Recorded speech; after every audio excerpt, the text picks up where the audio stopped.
In fact, today's first stage is flying for its 11th time, and we will be attempting a landing on our drone ship named, of course, I Still Love You. It's out in the Pacific Ocean, about 650 kilometers downrange. Iridium OneWeb. That'll mark the 193rd recovery of an orbital-class rocket. Now, today's launch consists of two primary customers. We've got both Iridium and OneWeb aboard. Iridium is a global satellite communications company, and they provide access to voice and data anywhere on planet Earth. Now, for our longtime viewers, you may know that SpaceX completed a series of 8 launches for Iridium that completed back in 2019. But here, 4 years later, we're happy to be working with Iridium again to send another upgraded 5 spare satellites into space. These extra satellites will increase Iridium's constellation's resiliency, bringing the number of spare satellites in orbit to 14 and their total constellation size to 80 satellites. So with that, let's learn a little bit more about Iridium and the satellites that they're flying on Falcon 9 today.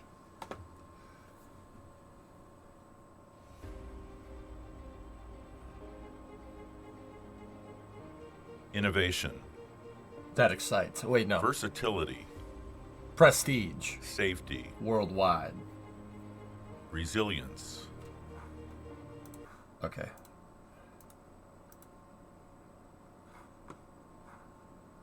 Prestige. Worldwide. Investors? Possibly you! Prestige. Worldwide. Discovery, go at throttle up. Jardy's Deer 181, safety third. Prestige. Worldwide. Prestige. Worldwide. Iridium and OneWeb have surprisingly similar form factors. Yeah, now that I'm thinking about it, yeah. Hey, X-Rated, what's going on?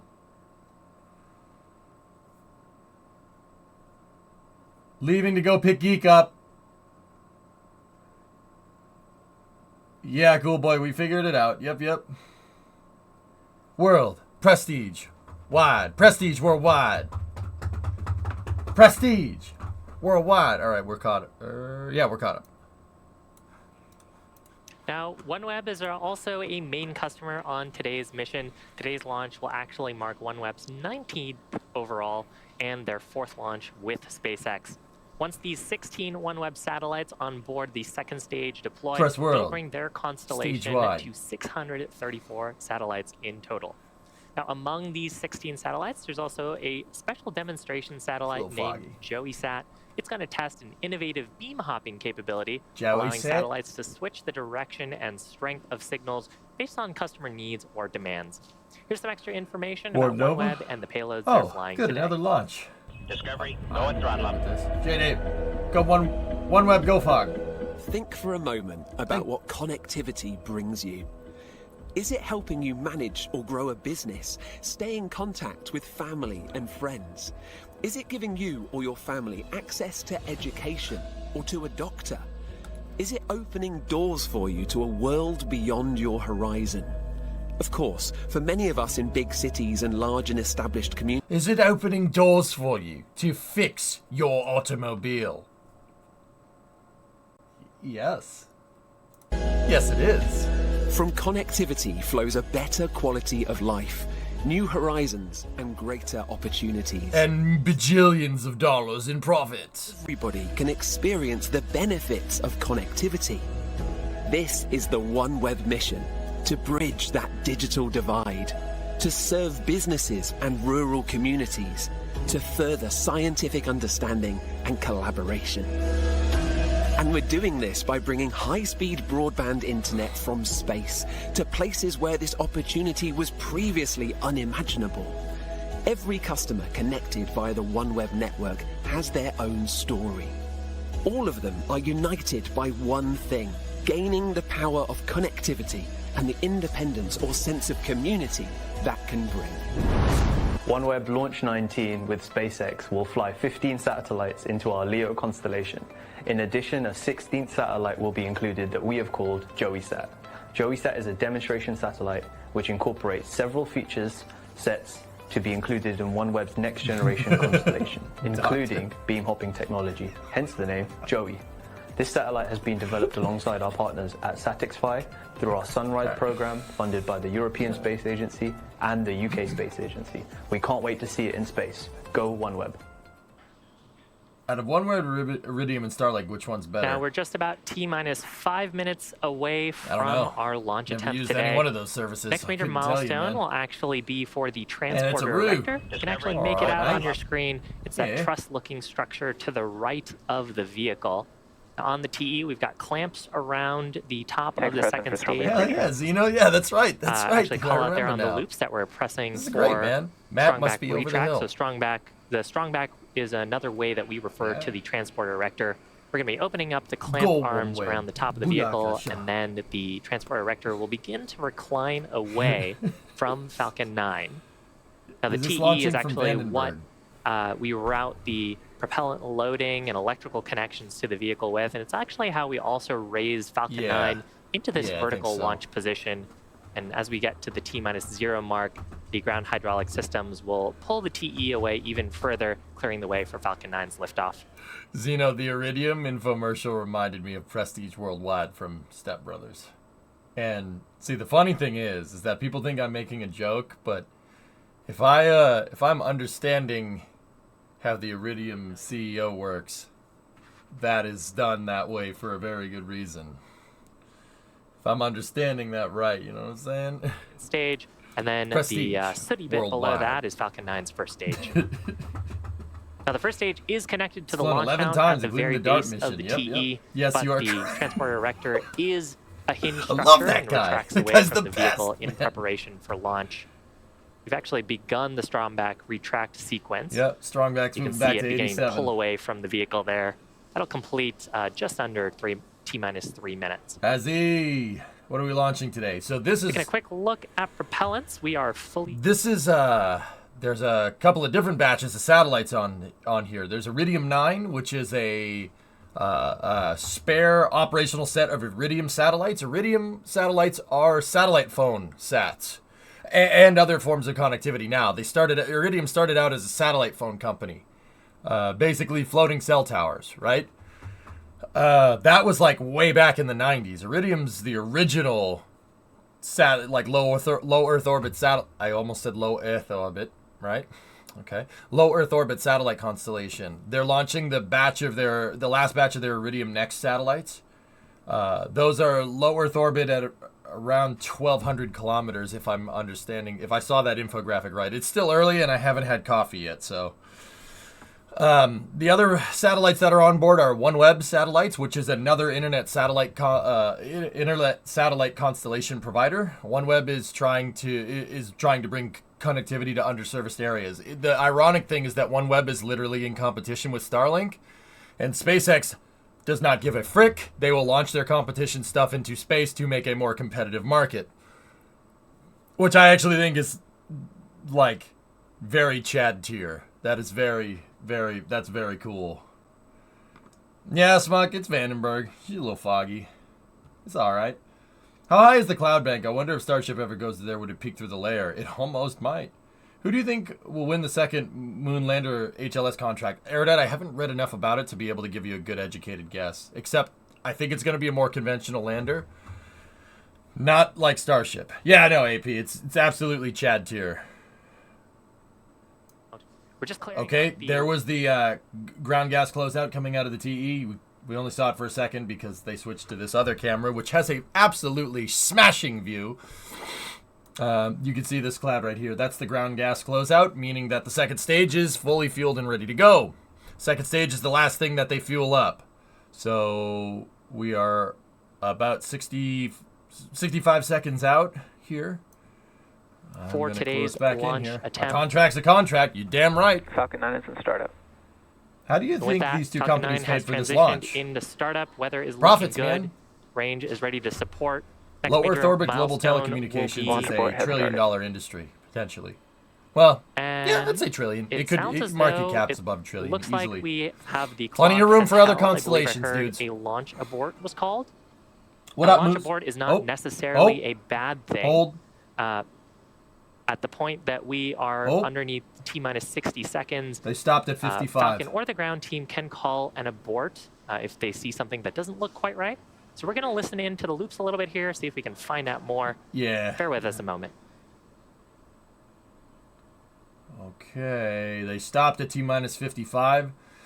Usually something in the sequence that stops inside of 1 minute with Falcon 9, it means that the computers on board Falcon 9 are looking... Countdown 1, this is launch director. We've aborted, currently evaluating. Vehicle remains healthy. Okay.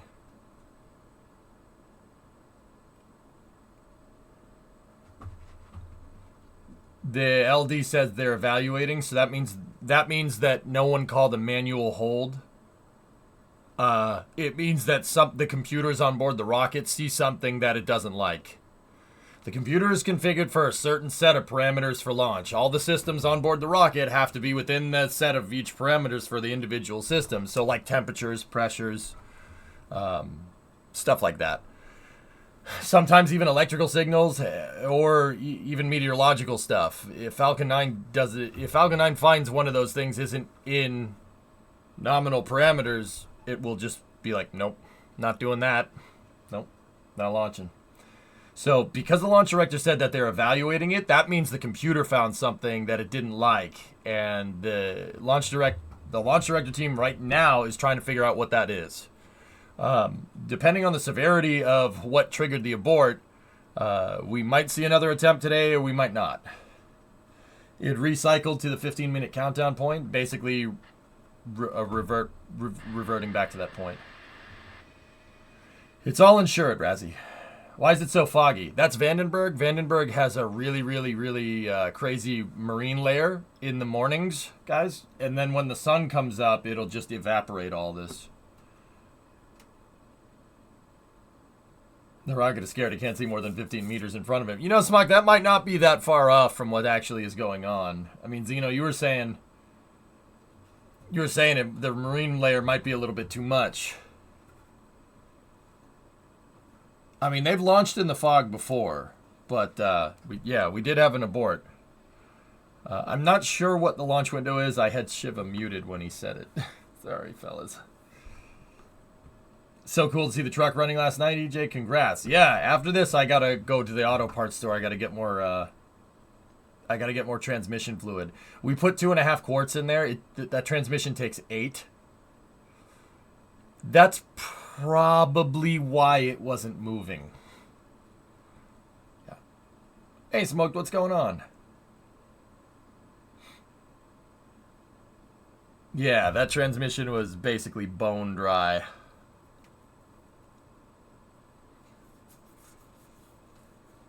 I did prime the torque converter though, so the torque converter was working. The fluid coupling was working, but it just wasn't enough. Yeah, AP runs great, man. That thing runs real smooth. I dialed that carb right in, man. It's really nice, dude. Really nice. What insurance companies agree to put insurance on a rocket?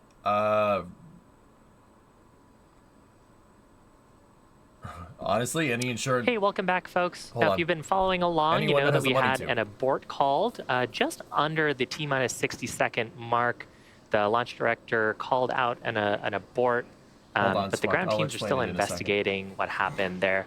Now, keep in mind, the purpose of a countdown is to help us catch potential issues prior to flight. There are many ways that a launch can go wrong and only one way that it can go right. And given that, we are very cautious on the ground, and if the team or the vehicle sees anything that looks slightly off, we stop the countdown and try again another day. Now, again, the vehicle and the payload remain in good health, but unfortunately, this will end our launch attempt for today. We do have a backup opportunity tomorrow, just a little bit earlier at 6:15 a.m. Pacific. We hope you'll join us for that one. Thanks for joining us today, and we'll see you for the next attempt. Yep, whatever they saw was not something that they could fix immediately, so they scrubbed out. Yeah, it happens, guys. Sometimes the computer sees something that the humans can't see, and it'll say no. And I mean, with a polar orbit launch trajectory like that going out of Vandenberg, the launch window is very finite. So, yeah, I think they didn't. I'm pretty sure that the abort went out of the launch. The recycle abort contingencies went outside of the launch window there. Pretty dang sure. But yep. When will you get the transmission fluid? Right now. Right now. I'll get it right now. Bye.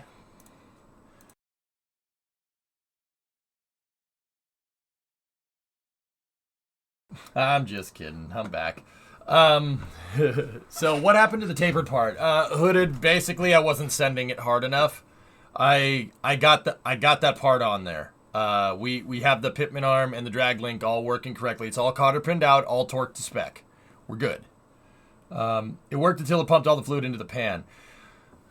Smuck, the torque converter on that transmission, when I put it back together, was primed. It was primed. I primed the torque converter. I filled it up before I put it back in. And it did turn the tires. But the transmission was bone dry when we tried to move the wheels last night. So we put some transmission fluid in it, and we got the wheels to move. The wheels were moving when the truck was up off the ground. But it's not enough. Yeah, it's not enough fluid to make the transmission squeezy bits move the tires enough. But the motor's great. Motor runs real smooth. Yeah, motor runs real smooth. That's how you make magic mechanic dust. Yeah, we didn't push it, dude. I didn't let it go any further. But I was gonna go. We do have the lunar announcement, the NASA lunar lander announcement happening in a little bit. Maybe later on get another arm. Having that third bolt is a good idea. Yeah. Space question. Was EJ in at some point? Joe, that doesn't exist. I don't know what you're talking about. Why didn't you fill up all the fluids? Why didn't you think I filled up all the fluids? Are you going to play Flight Simulator anytime soon? I just did a 200-kilometer glider flight. It's so much fun. I hadn't had any plans on it, hypersonic, but we could. Nah, Journey, I didn't have enough transmission fluid. I didn't have enough to fill it up. Will you have truck cam when you test drive it? Probably not. Hey, Ernark, what's going on, man? What was your question? I missed it. Question? Zeno, you're in no rush. We still have our active 66 satellites. Those are just spares. Yeah, there you go. Yeah, check the power steering again, too, because, yeah, the whole system got to be primed. Whole system's got to be primed. When do they try again, Bonnie? Probably a 24-hour scrub, if I had to guess. Yeah, we'll see. The next launch is Axiom 2, and I'm not 100% sure if I'm going to be here for that. I'm not 100% on that one. I will keep you guys updated as much as I can on Discord and through the title on the stream. But, yeah. Yep. So many Soyuz launches this month. Yeah.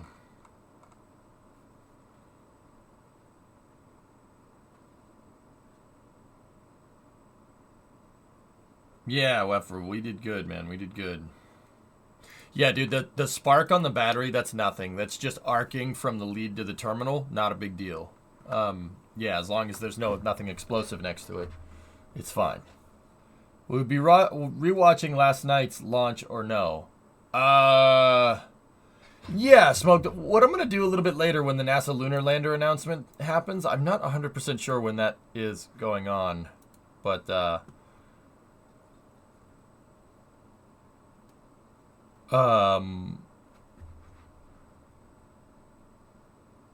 we'll do like a space news and we'll watch that Starlink that went last night.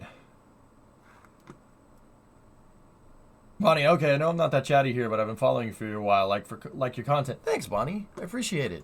Thank you very much. Really, I mean that, guys. Like, this past week has been a blur, first of all. Second of all, it's pretty cool that It's pretty cool that I can just retool for an auto streaming. Geek and I were talking about this. It's pretty damn cool that I could just change the content of the stream for a week, and it's not that big of a deal. I was kind of impressed by the amount of people that were actually interested. And I just wanted to let everybody know, I don't take that for granted. Rock jokes. I don't take it for granted at all. I really appreciate the privilege to be able to do this. Like, you know, just take a week, wrench with your friends on a truck. That's content, right? Like, not everybody gets to do that. And I understand that, and it means a lot to me. So, because you let me take my little week vacation of wrenching with Geek, we're gonna hit the space content hard next week. Yeah, hard next week. Hello from Germany, by the way. You're doing good. Thank you. Danke schön, mein Freund. Danke. Yeah, Spiffy, it's a good time. Just goes to show it's your charisma above all else that keeps viewers. Yep. Jay Speed's like, I like your content too. Not gonna lie, we like the truck more than you. More people giving me crap. Yeah. Okay. Where's the checklist at? All mechanical systems on the truck save for the transmission. Hypersonic are pretty much good to go. Now, AP's like, yeah, I'm just here for the truck. I'm just here for the ute, mate. Yeah, all right, that's fair. Hey, Spart. Bonjour. What's going on? So, yeah, I'm actually going to go get that transmission fluid, like, right now. We'll top it off, and, you know, before the announcement, maybe we'll see. Actually, wait, what time is the announcement happening? Hang on. Let's go see if we can find it.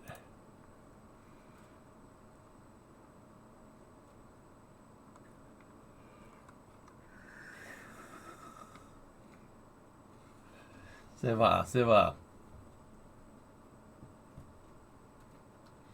You don't know my content, otherwise you wouldn't talk about that here. I don't want to know. Get the slippy but not too slippy stuff. I have Type F trick shift, Smuck. Yeah, I put trick shift in it. That's what I had. That's the only transmission fluid that I had that would work with it. It's a C4, so it yeah, just get I need probably 5 more. Well, we put 2.5 in, and then I primed the torque converter, so I'm gonna buy 5 quarts of this stuff. That should be good enough. What do you think? I forget how much the torque converter takes, but I know I looked it up. And I know the torque converter is primed. And yeah, Geek and I probably put it in about 2.5 quarts last night. So I know the thing takes 8 quarts total. I'm not sure if that's counting the torque converter. Start and only tools. Torque converter is fully torqued. Get 10 just to be safe? Alright, start it. Yeah. Who is announcing what? NASA is announcing their second lunar lander under their Sustainable Lunar Development Program. We're going to see 2 lunar landers on the book. Starship and something else. What was the gas situation? So, Pure Solace, I thought there was a little bit of gas in the tank, but I apparently didn't pour in enough to even get, like, residue in the tank. All the gas that was in there from 2020 evaporated. The tank's clean. Tank's clean. We put an inline fuel filter. It's clean. And the gas coming out of the fuel line was fine. And the mechanical fuel pump's good to go. Yeah. Motor's nice and healthy, guys. I was honestly impressed for that. I mean, that motor sitting that long. Like, don't get me wrong. I did start it in 2020, but that was just a start. We didn't get it to idle. I didn't tune the carb. This time I tuned the carb. I messed with the idle speed, and I messed with the AFR screws. She's good. The thing's healthy. Really nice and healthy. Yeah. I mean, chat didn't... Like, I had a camera on the motor. It was so smooth that if I muted the audio, chat didn't know that the motor was running. It wasn't even... wasn't moving around. Wasn't nothing. Just... Yeah. Apparently the announcement is at 10:30 a.m. Ooh.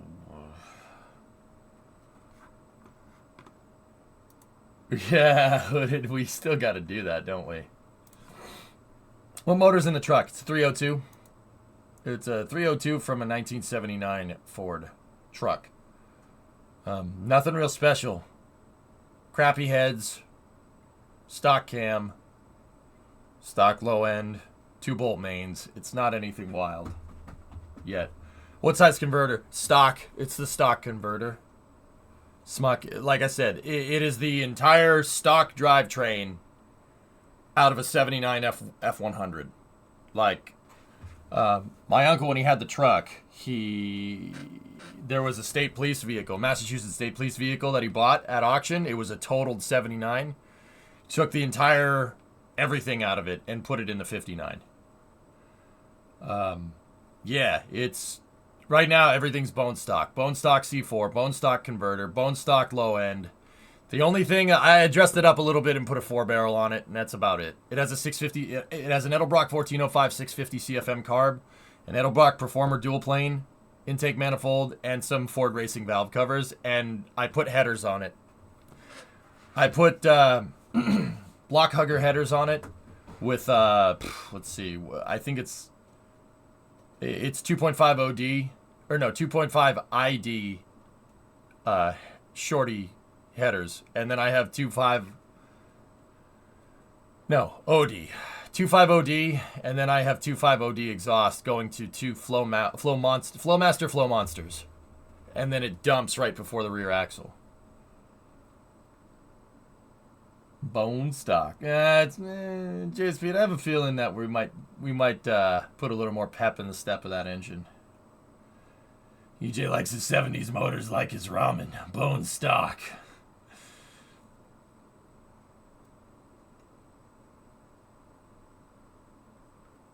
Yeah, Pure Solace. I was amazed we didn't gunk up the lines. I'm amazed. With or without catalytic convert. Oh, no, there's no cat. There's a straight pipe where the cats should be. Not that truck ever came with them, Alucard. It's from the 50s. Was it fresh built trans or like completely dry? Was it a fresh built trans? No. It's not built. It's not built at all. It's just a transmission. It's been sitting for a little while. That's why it's bone dry. Most likely, Schmuck, it was bone dry from when I pulled the engine out of the truck all those years ago and didn't put a rubber glove over the output shaft. Bloodbath. I'm sure you know.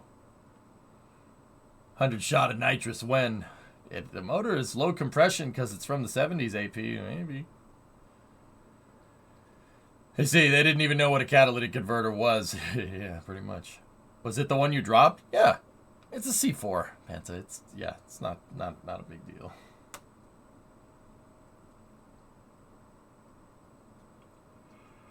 So car engines, instead of thrust, it basically just spins the wheels. If you want to be very general to the point where it's doesn't really make sense, erudite, yeah, sure.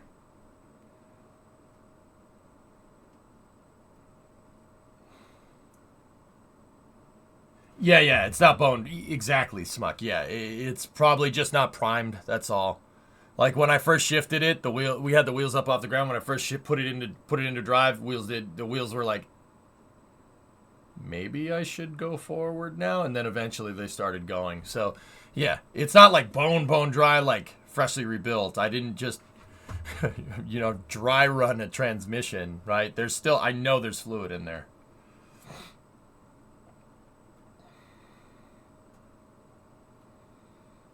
A 15 psi screw compressor on the motor. That stock 302 makes low compression, Stig. Supercharger would wake that thing right up. Yes, Penta. Mm-hmm. Yeah, Smuck, I'm a little more cautious. 34-year-old EJ knows a little bit more about cars than 24-year-old EJ. That is the lesson of this story, of fixing the truck this time around, guys. That's the lesson of that. 34-year-old EJ knows way more about cars than 24-year-old EJ does. It's so true. All right, guys, I don't think there's enough time to go to the parts store. We'll just do it after the NASA announcement. EJ's Space and Rocket Review. Hashtag #. SpaceX stood down for the day. Yep. What are they announcing? Second lunar lander. Is Geek already back home? Yeah. Yeah.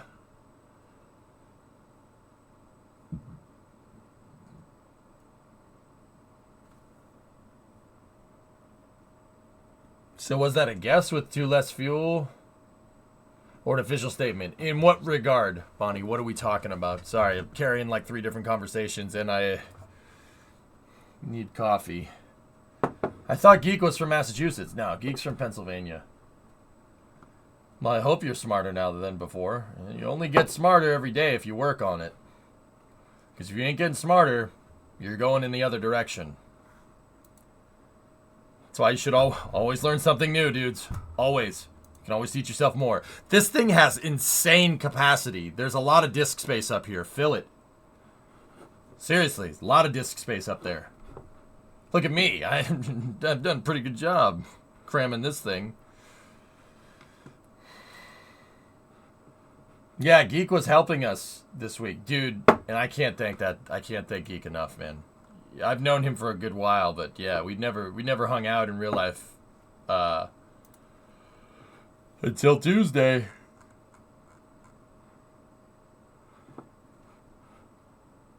Are you saying at one point you were a dummy? You can make the argument that I still am.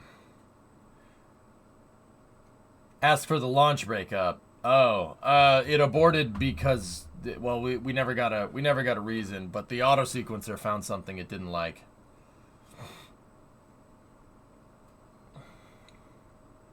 I'm not a carb fan. Nice and simple. I prefer fuel injection for performance. Yep. Is the truck finished? Mechanically, Jack, it's with the exception of topping off the transmission. With fluid, yeah, mechanically it is good. Yep. I gotta still put the interior in, but that shouldn't take too long. I gotta do some cleanup on the wire harness underneath the dashboard. It's kind of a rat's nest in there. And I want to hook up the tachometer too. That's all real easy. That's real easy stuff to do. That's a one-man job. That's stuff I can do by myself. It's good to have friends. Geek added a lot to the stream. He's a real good dude. Erudite, good rule of thumb is to surround yourself with good people. That is how you do.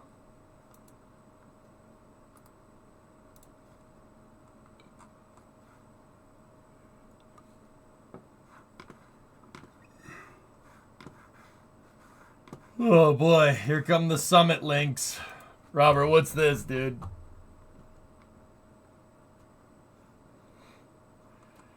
Oh. How much is that? Yeah, also, yeah, if you be a good person, good people want to be around you. That always, yeah.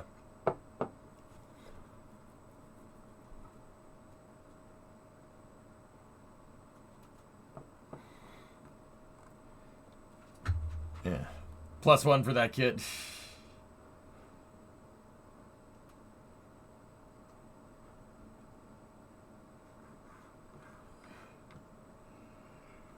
Oh, boy. I need coffee, dudes. All right. Dev, what's up, man? Hey, how are things? Fine. Yeah, everything's good. I'm just tired, man. Thrashed this week. Have a question. How locations of objects in space, both natural and human-made, are tracked? Radar. Radar. And that has a lot to do with math. Dev, radar can do it. Literally looking through a telescope. Dude, honestly, you can figure out what type of orbit something is in if you know your longitude and latitude. You have a telescope and a compass. Look through the telescope, see the satellite going across the sky, see how long it takes to go from horizon to horizon, and you can figure out exactly what orbit it's in. Yeah, that's pretty much it, dude. Coordinate system, not tech. The geocentric equatorial coordinate system. Yeah. If you want to be technical.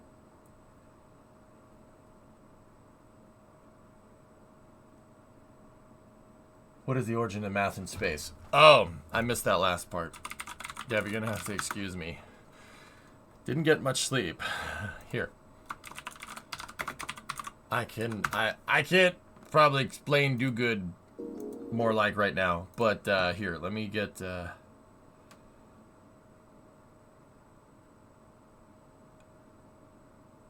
here you go. Watch this. Ready? Tends to remain fixed relative to the yeah, Finn, I got it working. Earth turns beneath it. All right, here. This is what you want. I'm going to put pod on. I'm not even kidding. I'll be right back 1 second. Reference system in which a satellite's orbital plane tends to remain fixed relative to the stars while the Earth turns beneath it. The XY plane is the Earth's equatorial plane. The positive x-axis points to the vernal equinox.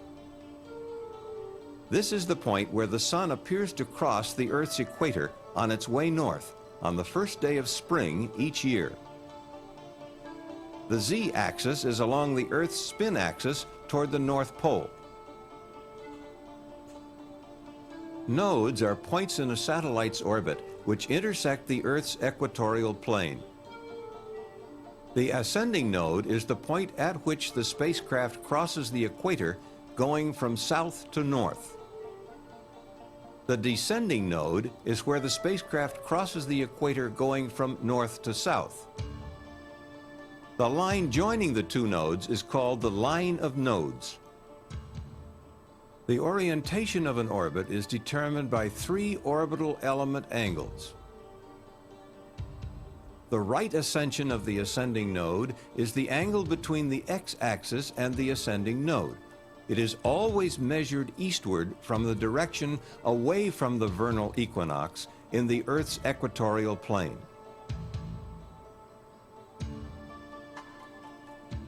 The argument of perigee is the angle between the ascending node and the point of perigee. It is measured in the orbital plane in the direction of spacecraft motion. Inclination is the angle between the equatorial plane and the orbital plane.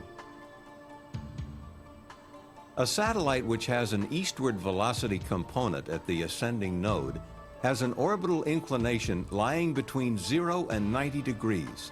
Such an orbit is called a prograde orbit.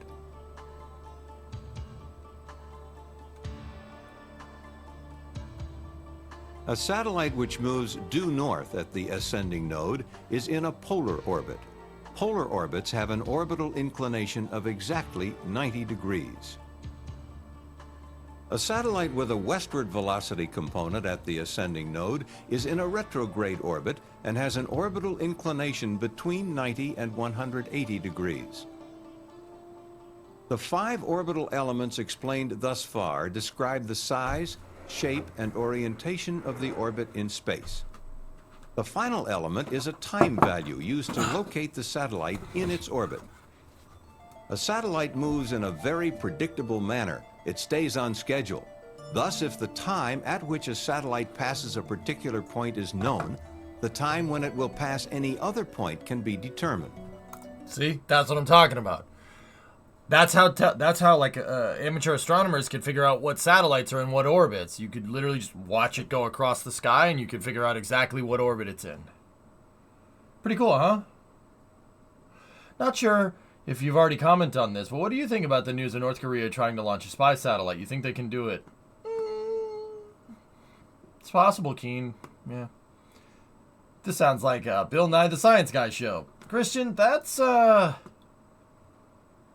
yeah, I prefer old school Discovery Channel. That's what I try to do here. This is a STEM stream, man. I teach people about mechanical things, aeronautical things, orbital mechanics, space flight, stuff like that. Just a big nerd.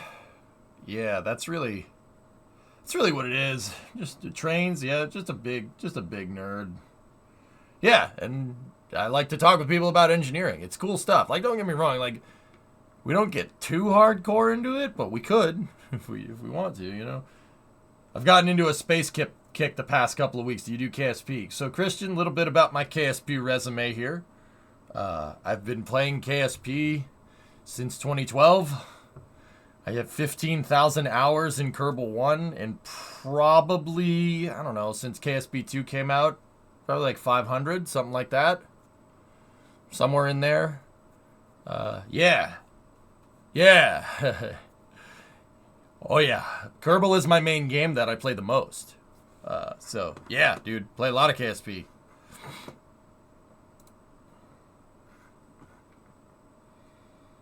Yeah, you're on a space kick, man. I do space news segments like this where we talk about what's going on in the industry. There was a Falcon 9 that was poised on the pad about an hour ago. It didn't go. She aborted. We haven't heard a reason yet, but yeah. Yep. But Dev, yeah, glad I could help. Sorry, I couldn't put it into words, dude. It takes a second for me to get like kind of in the right mindset to explain things. Let me put all these beer cans over here. Get them out of my way. Too much long drink. When will NASA make the announcement? It should be in about 30 minutes, guys. Yeah, I will cover it. Yeah, absolutely. NASA is going to announce their second lunar lander. NASA wants 2 lunar landers. Well, actually, Congress wants 2 lunar landers, and NASA's going to be like, you want to fund 2 lunar landers? And Congress goes, yes, we do. And NASA's like, huh, yeah, we should do that. Yeah, we want that. Yep, Yeah, that's right.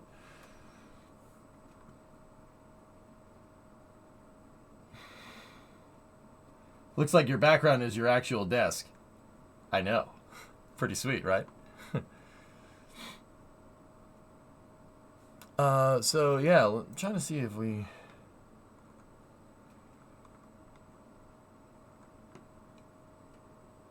I'm trying to see if we can get a good update here.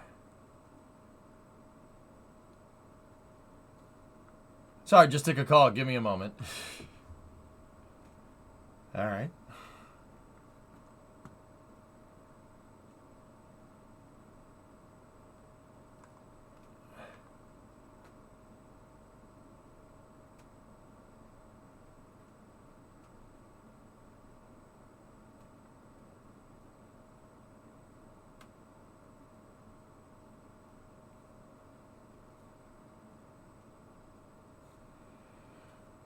Having 2 landers make more sense.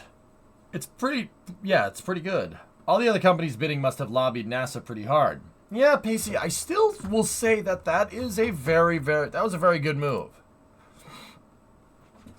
NASA had their human landing system contract. The human landing system was a contract to get a lander on the books for the first time. Okay? Yeah, for the first time in 50 years at the time. It was back in 2018, 2019, somewhere around there. And they had 3 kind of competitors. They had Dynetics, a Leidos company. That's seriously the name of the company, Dynetics, a Leidos company.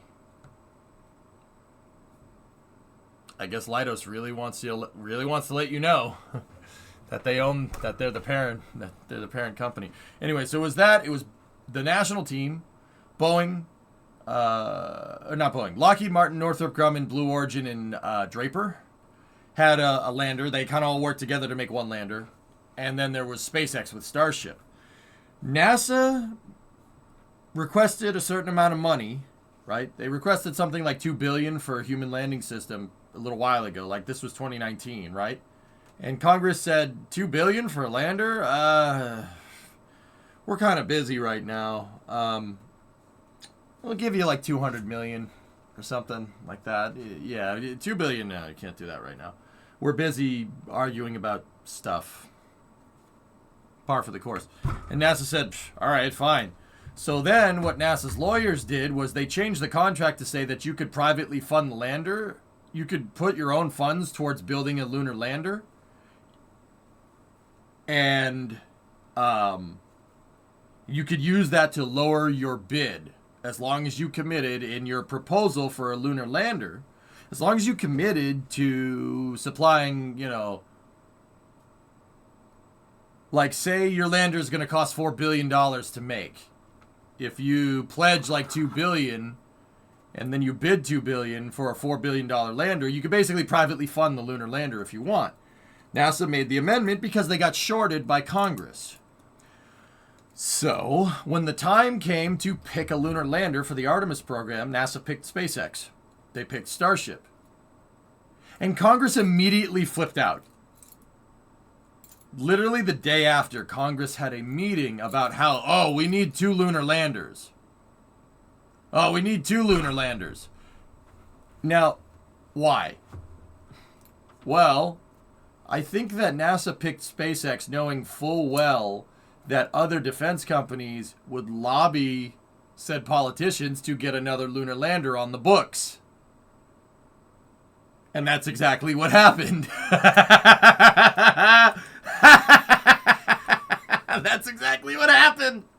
So Congress ended up funding 2 lunar landers instead of 1. I love it. I love it. It's great, man. God, freaking NASA played them like a fiddle. It's pretty funny, man. Yep. Dude. Yep. 200 IQ move. Yep. NASA pulled a Red Bull and dodged the cost cap. Really, dude. That's why that's really funny. They picked the wrong landers, so all the defense companies that they didn't pick lobbied NASA and be like, no, we want to build a lunar lander too. And they freaking lobbied for another lunar lander. God, that's so good. Oh, and we're seeing the results of that. So as a result of all this lobbying, NASA rolled out a program called Sustainable Lunar Development. The guise of the program is to have 2 lunar landers to be able to access the lunar surface for more sustainability.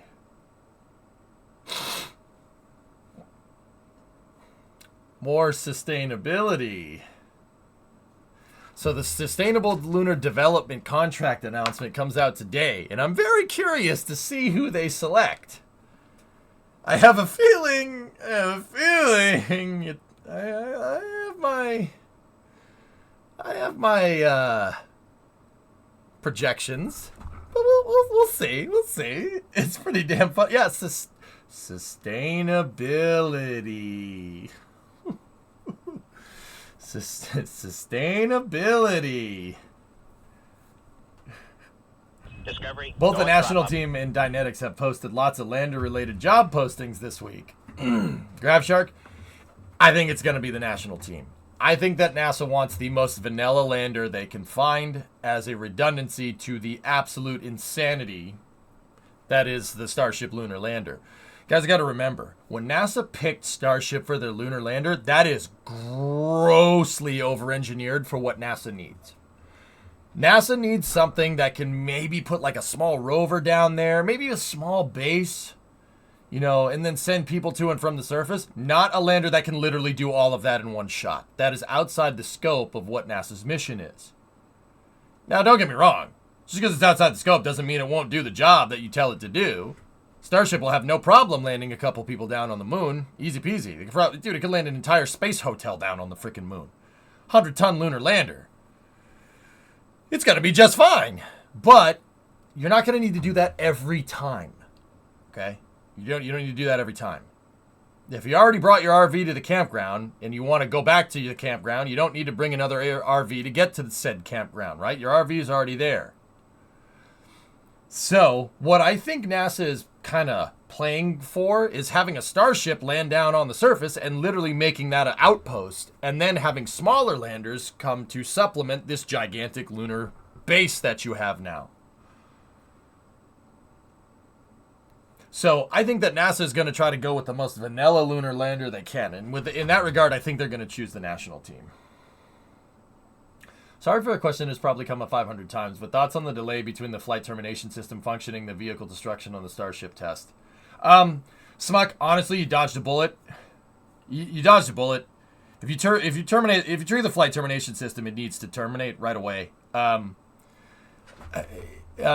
is correct, and I think that's the general consensus among, the spaceflight fan community, right? Like, That's not safe. It's not safe, but also at the same time, I'm pretty dang sure that SpaceX will make sure that that will never happen again. It should be understood why the flight termination system didn't pop it right away.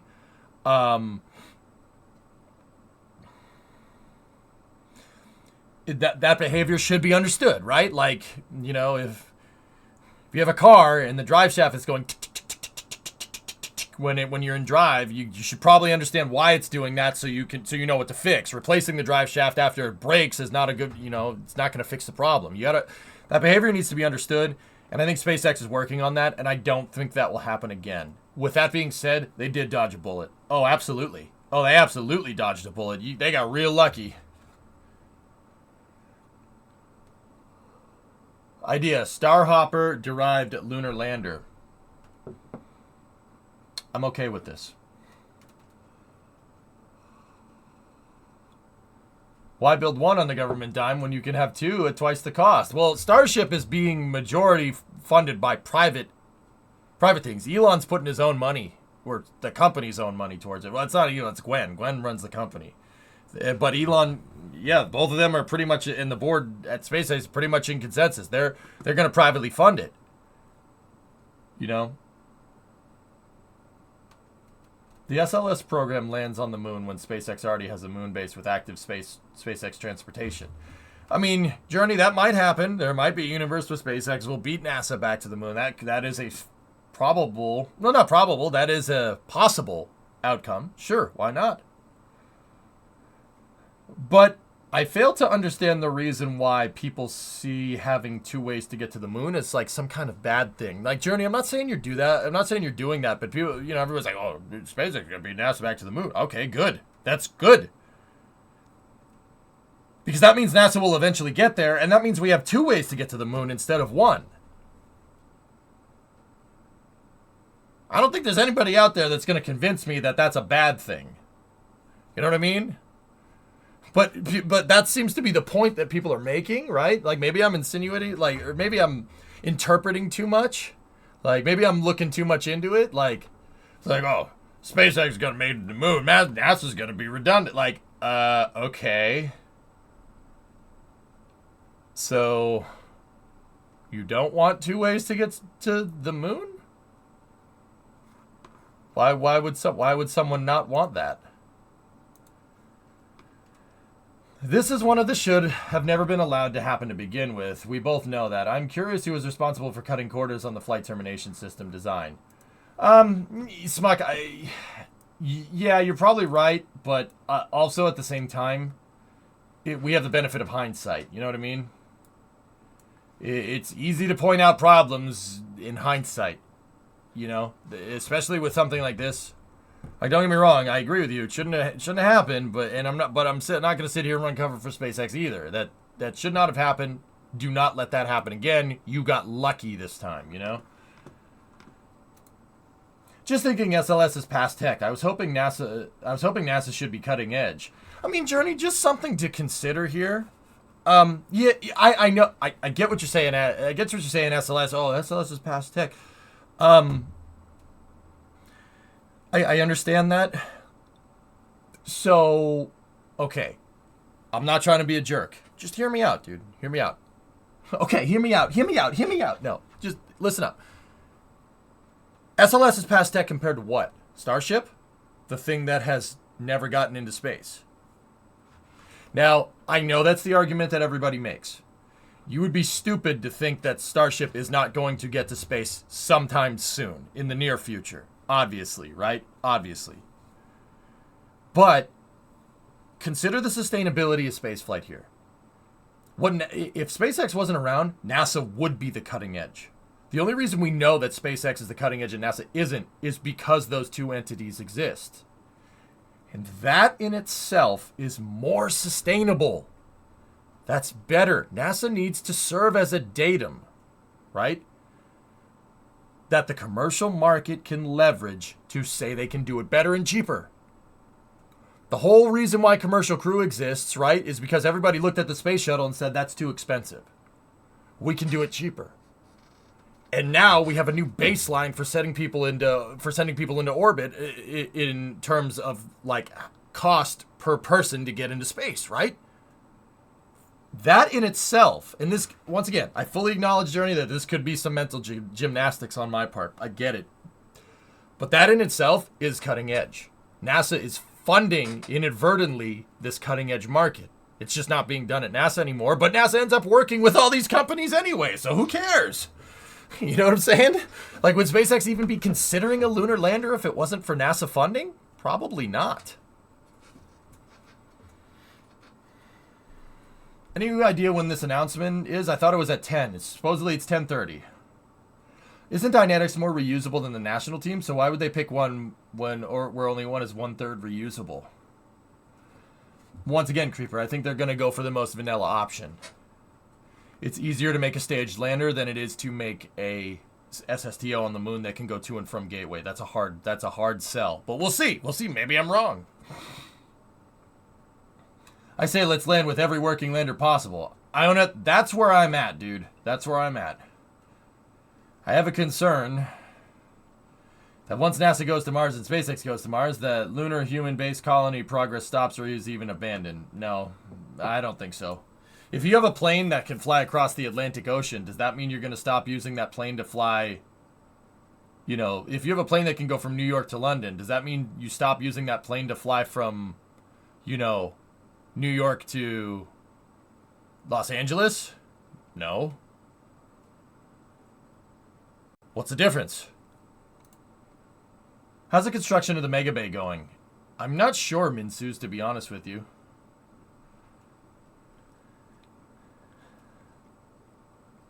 The moon is a perfect grand central station for the solar system. That's a good way to put that, UK. Yeah.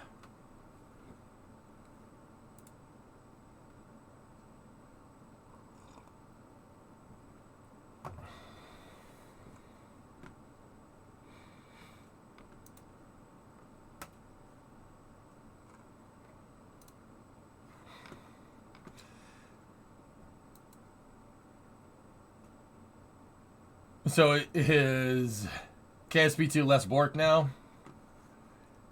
It's still tough to play a UK dude, but I'll deal with it. I'll shoulder that burden so you guys don't have to.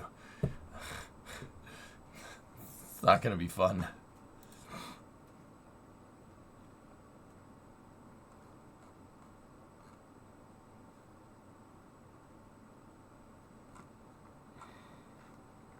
Thank you very much. I appreciate it. I got you. You're still waiting for City Skylines 2 to come out. Yeah, you're going to be waiting a little bit, Nick. The science of destroying a rocket has been quite well figured out since the 50s. If not earlier, the fact that they got it wrong means corners were cut somewhere. I disagree, Smuck. I disagree. No one's ever tried to build a rocket that's methalox with stainless steel, with non-balloon tanks stainless, ever. No one's ever made a rocket like this before. You're going to have some snafus here and there. Now, once again, you dodged a bullet. And I don't think that the Starship Flight Termination System delay should be downplayed in any way, shape, or form. No, that's a bad idea. I don't think that means that, you know, quarters were cut or there's some, you know, malevolent behavior going on there. I think SpaceX just wanted to get rid of that thing because it's outdated and it's a piece of junk. Well, it's scrap metal at this point, but yeah, that doesn't mean that you shouldn't take that seriously, right? Like, no, you should make sure. The first pieces of steel for the first floor went up this morning. Cool.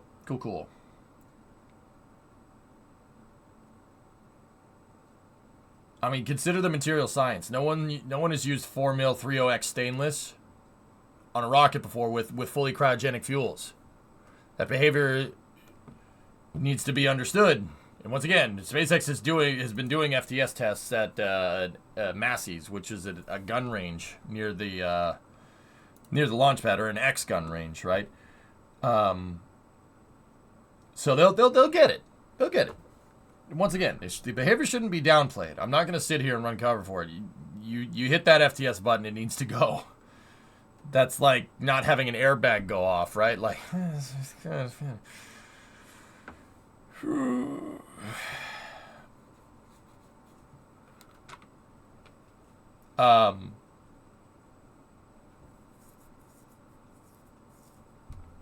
But yeah, you really should make sure that the next one works.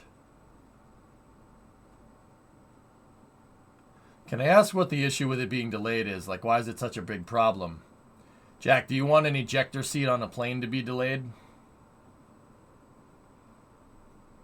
An airbag being late to deploy when you're in a car accident? That's the reason.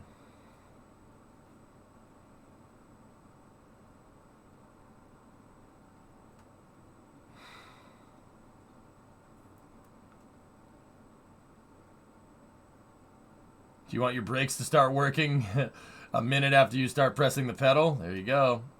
I feel it's different there, though. Those are saving lives, right? Flight termination system just destroys the rocket.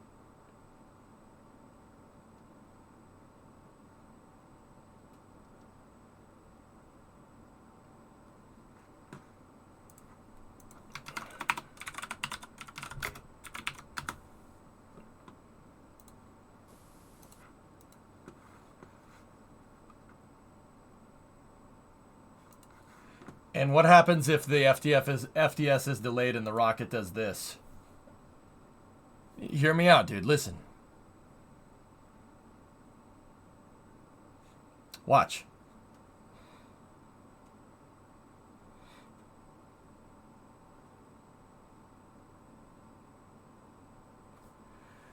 What happens if the rocket does that? And the flight termination system doesn't work? See what I'm talking about, dude? It's not just like when it's up in the air tumbling over, dude. This flight termination system is enabled at any point during the flight. And this Long March 3 also didn't have a flight termination system. Just, on a side note, the end was not ideal because it crashed into a village. Now, I don't really like putting destruction like this on the stream unless I absolutely have to. But in this case, it's to drive the point home. Yeah, that thing needs to go off. You know, what if the thing launches off the pad, tips the pad, and flies to the left and crashes into South Padre Island? There was thousands of people there to watch the Starship launch. Discovery, go and throttle up. You don't want that. See what I'm talking about? That's not good. You don't want that. It needs to be on time.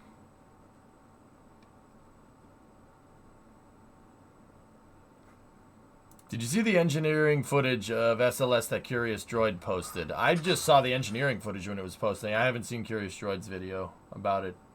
Kiranov, no. Yeah, nah, that makes a lot more sense. I was only thinking about once it's up high. Yeah, I got you, Jack. That's what I was thinking. That's why I showed that one. Dude, that Intelsat 708 mission did not go very well. The second I saw the rocket do that, if I wasn't in a hardened shelter, I would run. Run. I mean, it's the only thing you really can do.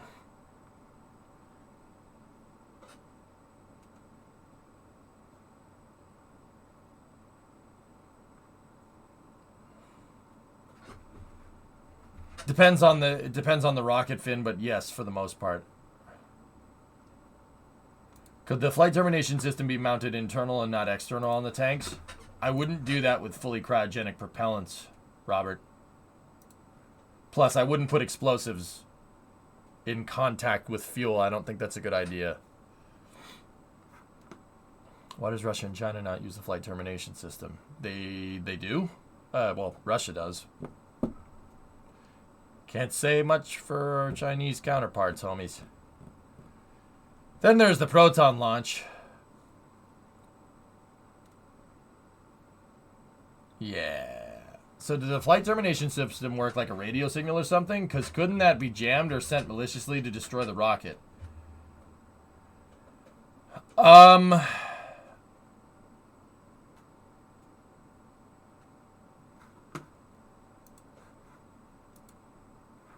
It's probably an encrypted signal, if I had to guess, Jack, because you know, if you and I thought of that, they definitely the Department of Defense has definitely thought of that. In our case, like, I can't speak for other providers, you know.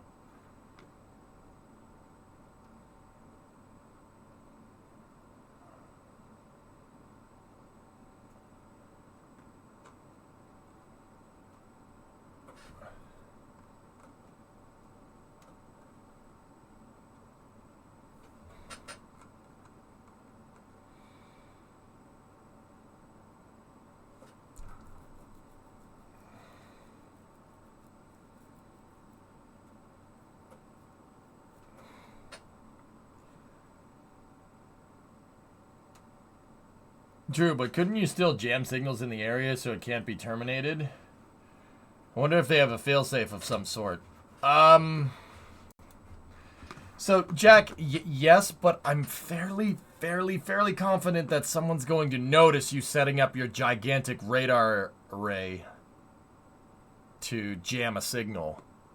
You know what I'm saying? I mean, with that being said, yeah, I suppose it's possible, sure. But yeah, I'm pretty sure they would notice that.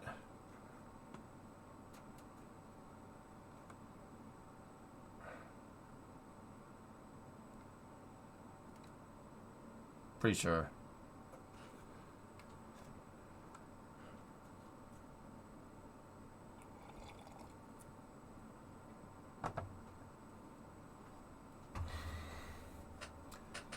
Well, I have faith in SpaceX that their next-gen flight termination system will be oversized to work at any time.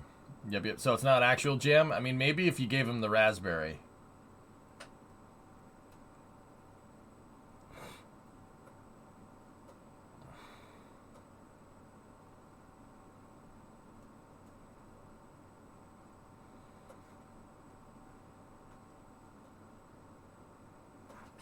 I am waiting for that NASA stream here.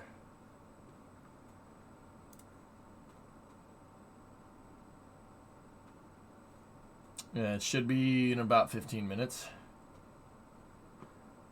Actually, Jack, the range is one of the most hardcore areas. The range safety officer HQ. That is one of the most cordoned off areas on any rocket range, dude. No one is allowed in there. Like, you don't go near. It looks like a maximum security prison, dude, to be honest with you. Wow, EJ's in two places at once. How are you here if you're getting transmission fluid?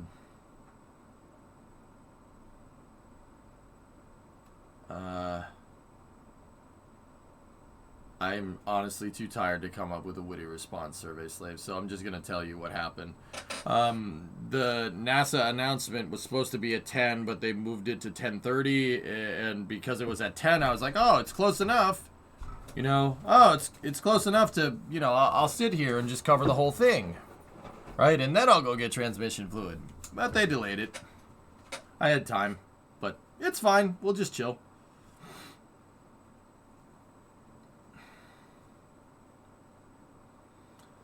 Problem is, you need to send the signal quickly. Having it heavily encrypted could add decryption delays.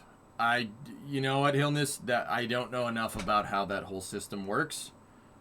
That's not willful ignorance. You know what I mean? Like, I'm not 100% sure how that whole thing works because the range is a really closely guarded secret.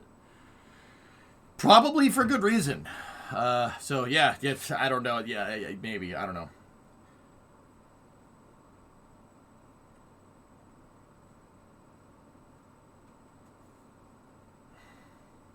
The flight termination system does seem to be some explosives that basically just begin relatively slow. That basically just began relatively slow venting of the tanks. I'm curious what reason they didn't put a linear shaped charge to open the side of the tanks. Would have cost more and involved checking more than just a couple bricks in one location. I don't know. Probably because of science.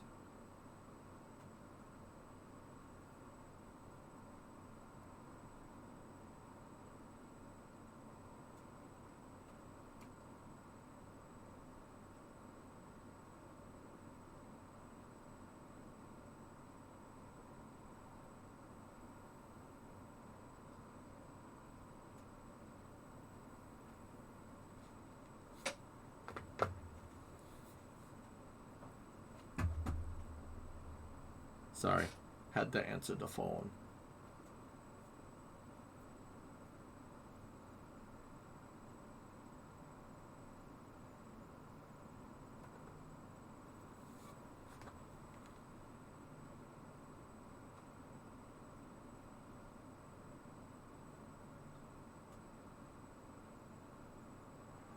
Give me 1 second.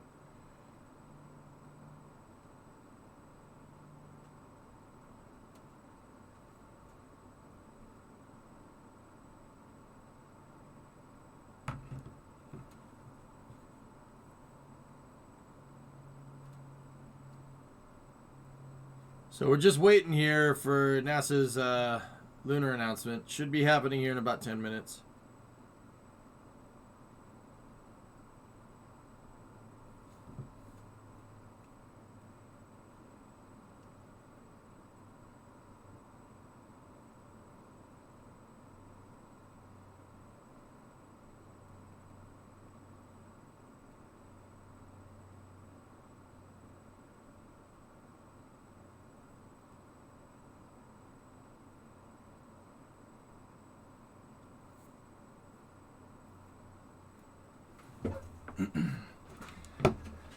Isn't the vehicle mainly in charge of the flight termination system with manual backup to reduce latency? The AFTS, yeah, Robert. This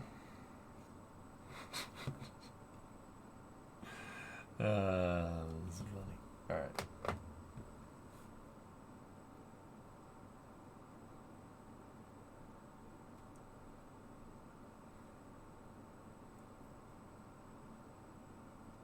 All right. Yeah, NASA TV is just chilling. They're rolling some stock footage, dudes.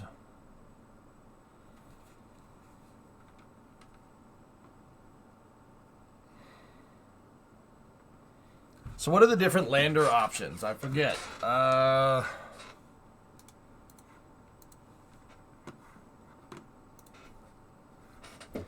Here, I can show you.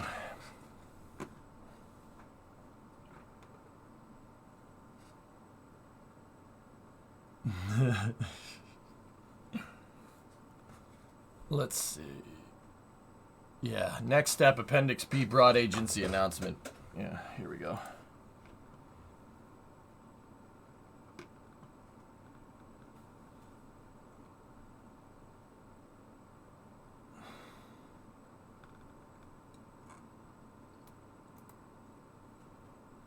I think we have the national team and Dynetics. I think it's the two teams that didn't get selected for HLS. To be honest, G'day, what's happening? NASA is going to select a second lunar lander partner for Artemis missions. That should be happening momentarily. I think, Dak. I'm not sure if there's any other bids on the contract. We'll see here in a moment.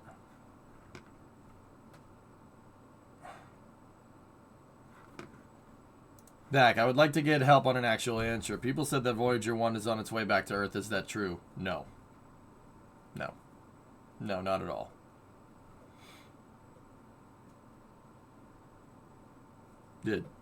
Voyager 1 is not coming back to Earth anytime soon. Unless something came near it or something perturbed its orbit to come back towards us. Yeah, that's hurling away from Earth going like 100,000 miles an hour or something ridiculous like that.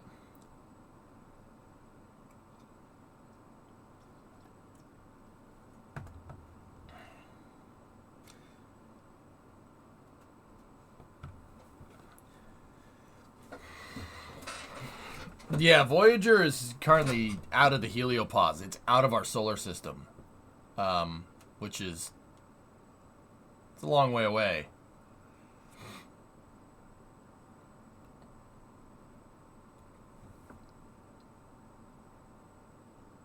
Oh, hi, Thomas. What's new with you?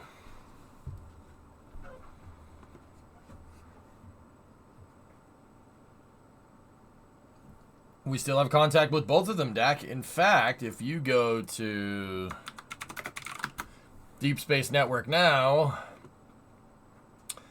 you can see what our deep space network is communicating with, and one of the things that they're communicating with, the two small antennas, antenna 35 and 36 in Canberra, Australia, are communicating with Voyager 2. There you go.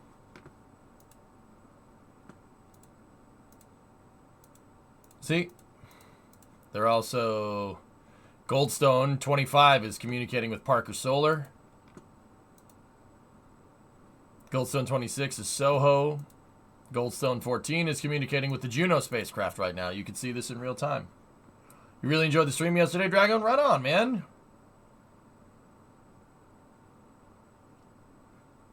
Yep.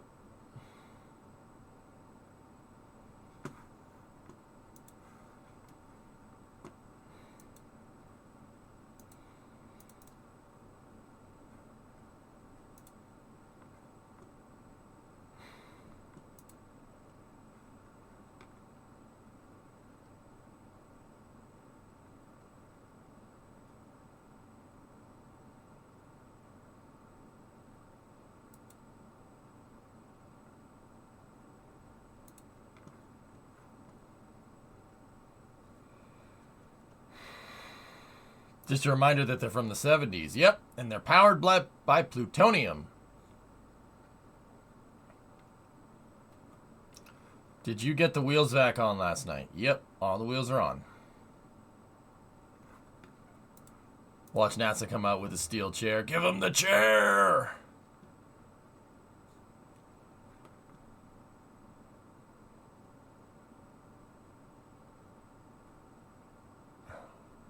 Plutonium-238. Yes. Oh, Doc, all we need is a little bit of plutonium. Oh, I'm sure in 1985 plutonium was available at every corner drugstore.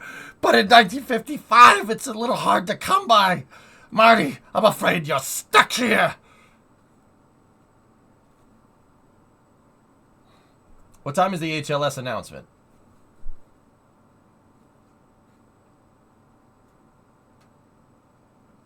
Three minutes.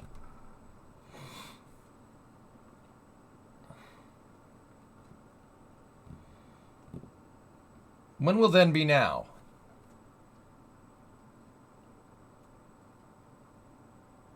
Soon.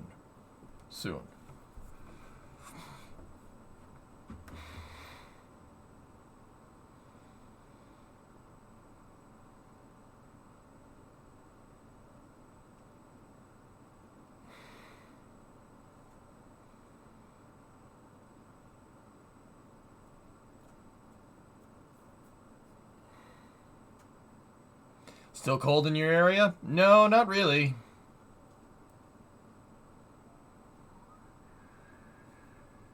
Alright, let's see. Let's key up NASA. Here we go.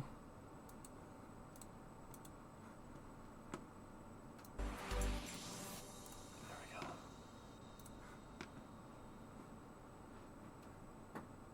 When you're presented with the new rocket, how long do you spend studying all its inner workings and such? Do you sit down and take notes and test yourself?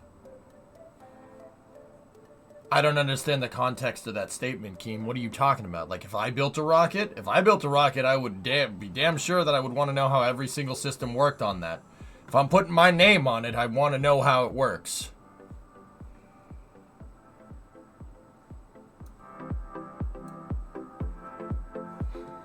How long do you think it will take for us to find a way to go light speed? Warp speed is more likely than light speed, Christian. How long that takes really depends on how well or how efficient we can generate a lot of energy with a little amount of mass. Yep.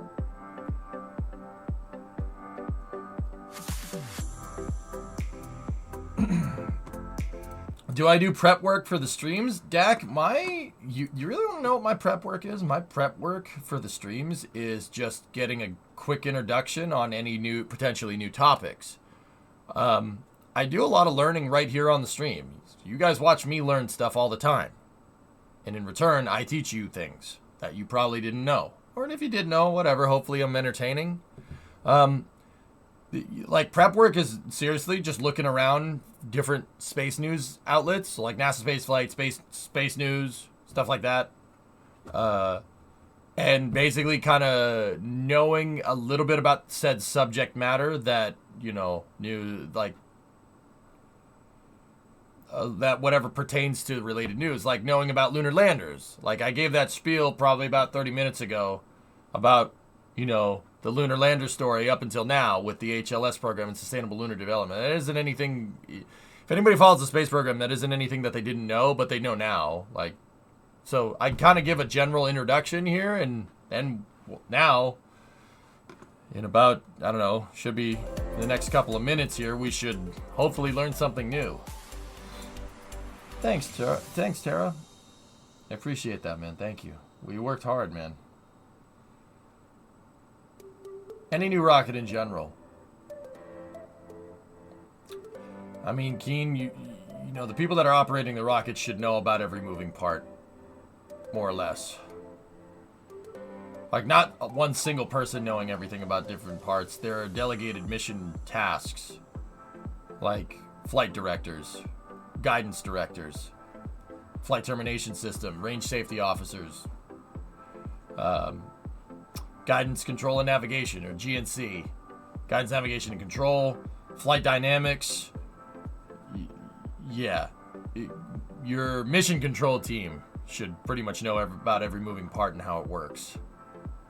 I mean, don't get me wrong, you're never going to know every part off the back of your hand, but you should have a pretty damn good understanding about how the rocket works. Because you don't want it to launch off the pad, tip right over, and crash.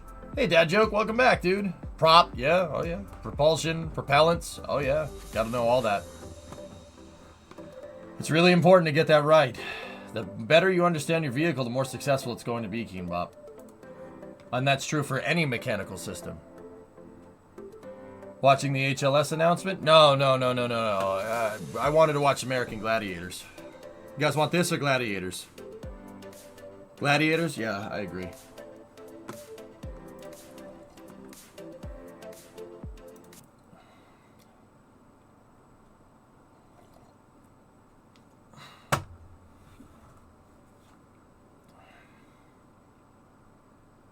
We're watching HLS.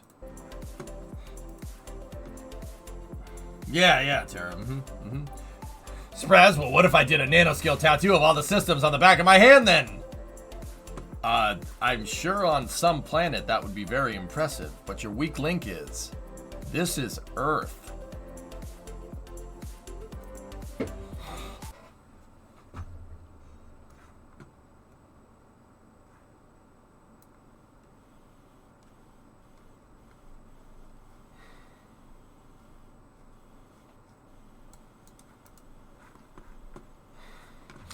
I'm going to turn the sound down because NASA either A, likes to blow out the mic, or B, it's really soft. So I was more of a Guts fan than American Gladiators. Do you have it? Guts! Do you have it? Guts! Yeah, it's a good show. The Aggro Crag, man. With Mike O'Malley, dude. Yeah. Do you have it? Guts! Do you have? That was awesome. Legends of the Hidden Temple. Legends of the Hidden Temple. With your guide, Kirk Fogg. And here he is now. Dude, how come nobody could put that stupid monkey together? Are you serious? It's 3 freaking pieces, and one of them is a given. How the heck do you not get that right? Did anybody else get really pissed off when the kids couldn't put the stupid Shrine of the Silver Monkey together? I could not believe it. It's literally 3 pieces. Literally 3 pieces.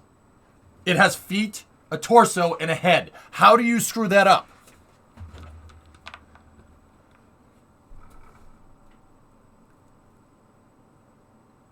It's ridiculous. Ridiculous. Good morning, buddy. How did the truck go? I missed a lot of it, unfortunately. Hope all is well. Everything's good, Dukas. How are you doing? Good? Better?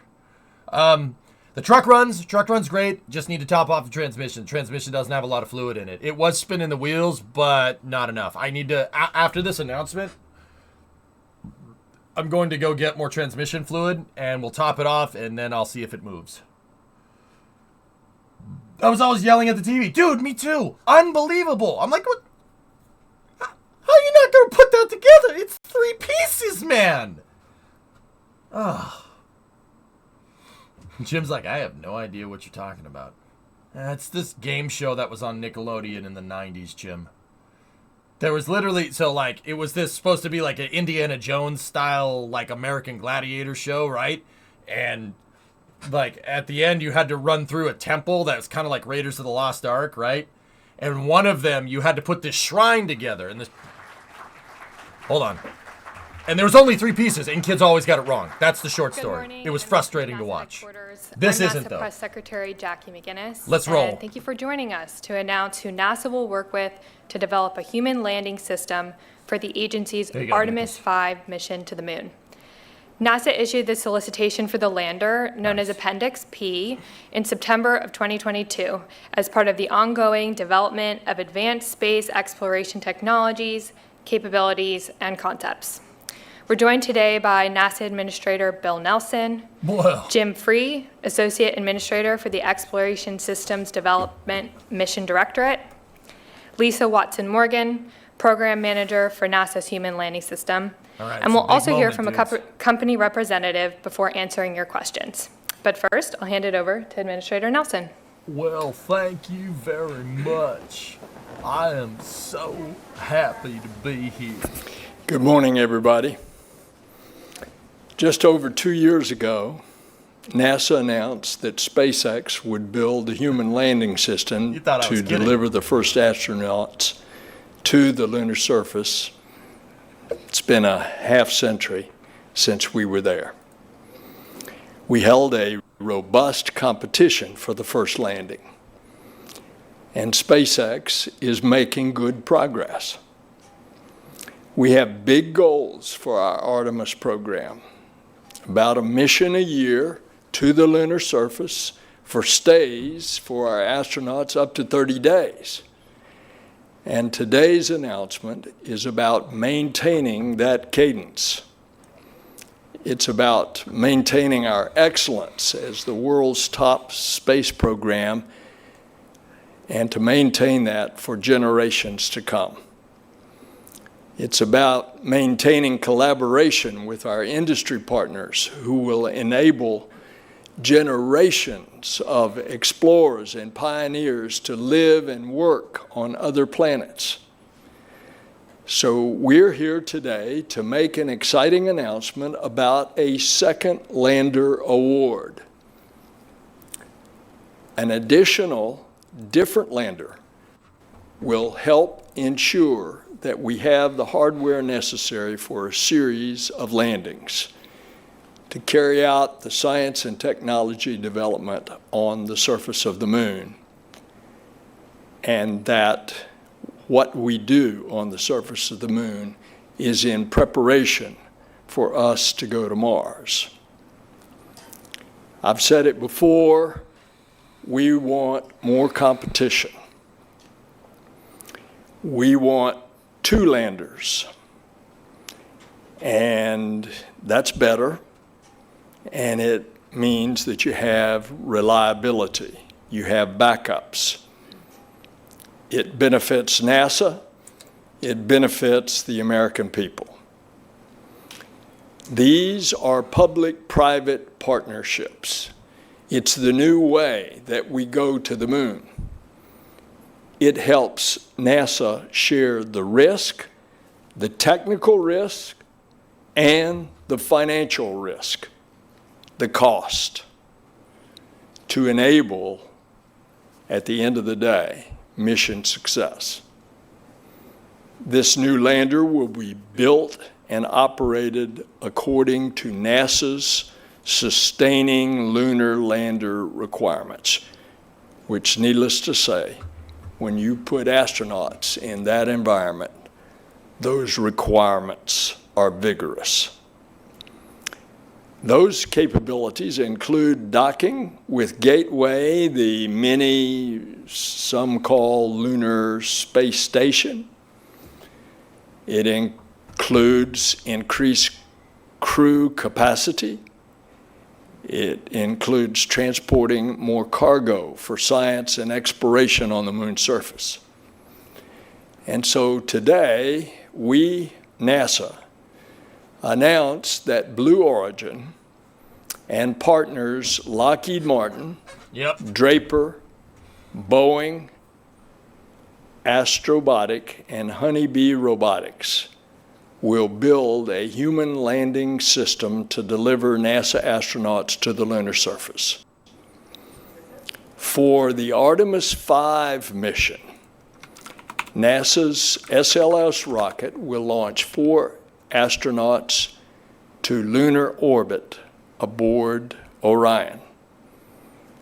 They'll transfer to the Gateway before entering Blue Origin's Blue Moon lander for about a week-long trip to the South Pole. And there they will conduct science and exploration activities.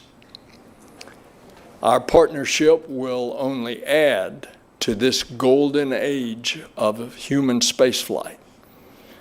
Our work with commercial and international partners is keeping people fixated on the stars. And if you doubt this international aspect, just look how we were received a month ago when we went to Ottawa, Canada, received by the Canadian government because the first foreign astronaut on Artemis 2 to the moon is a Canadian astronaut. They are eager to be our partner, and that is true across the globe. The historic Artemis 1 test flight 6 months ago was a huge success. In Houston last month, we saw firsthand the progress that Axiom Space is making on the spacesuits, and those are the ones that our astronauts will wear on the moon.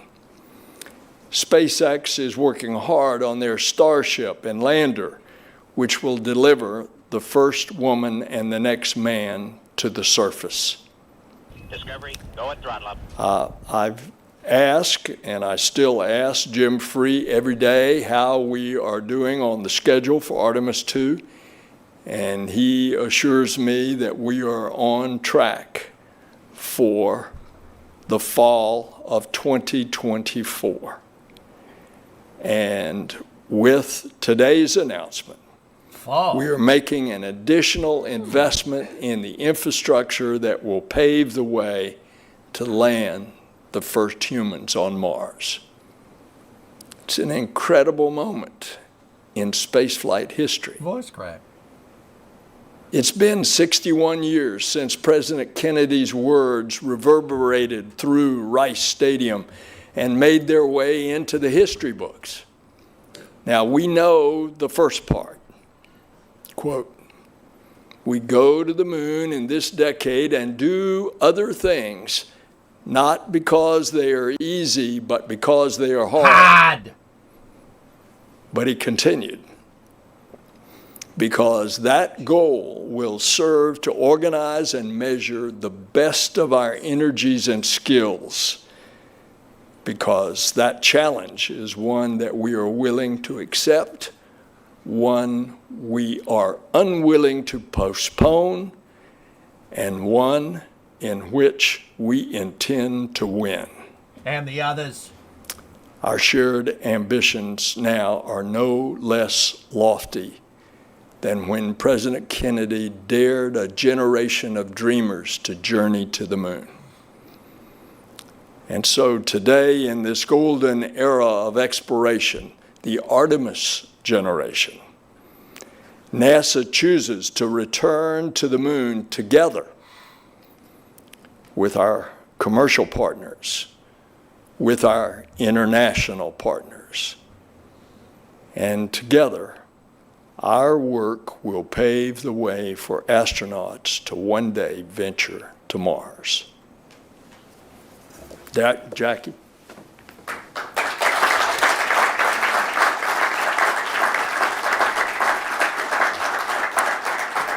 Thank you, Administrator. Before we go to our next speaker, I want to welcome some of our partners from Blue Origin to join us here in the auditorium.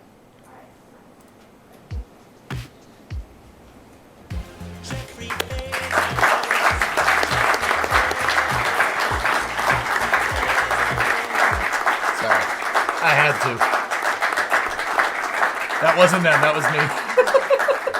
And next we'll hear from Jim Free. I'm sorry, I couldn't help it. Thank you, Jackie. Good morning, everybody. It's a great honor to join you here this morning and welcome our new teammate to this side of the Artemis program in Blue Origin and congratulate you on your award. As the administrator mentioned, this lander is targeted for Artemis 5, which is really the intersection of our test flight and our long-term plans.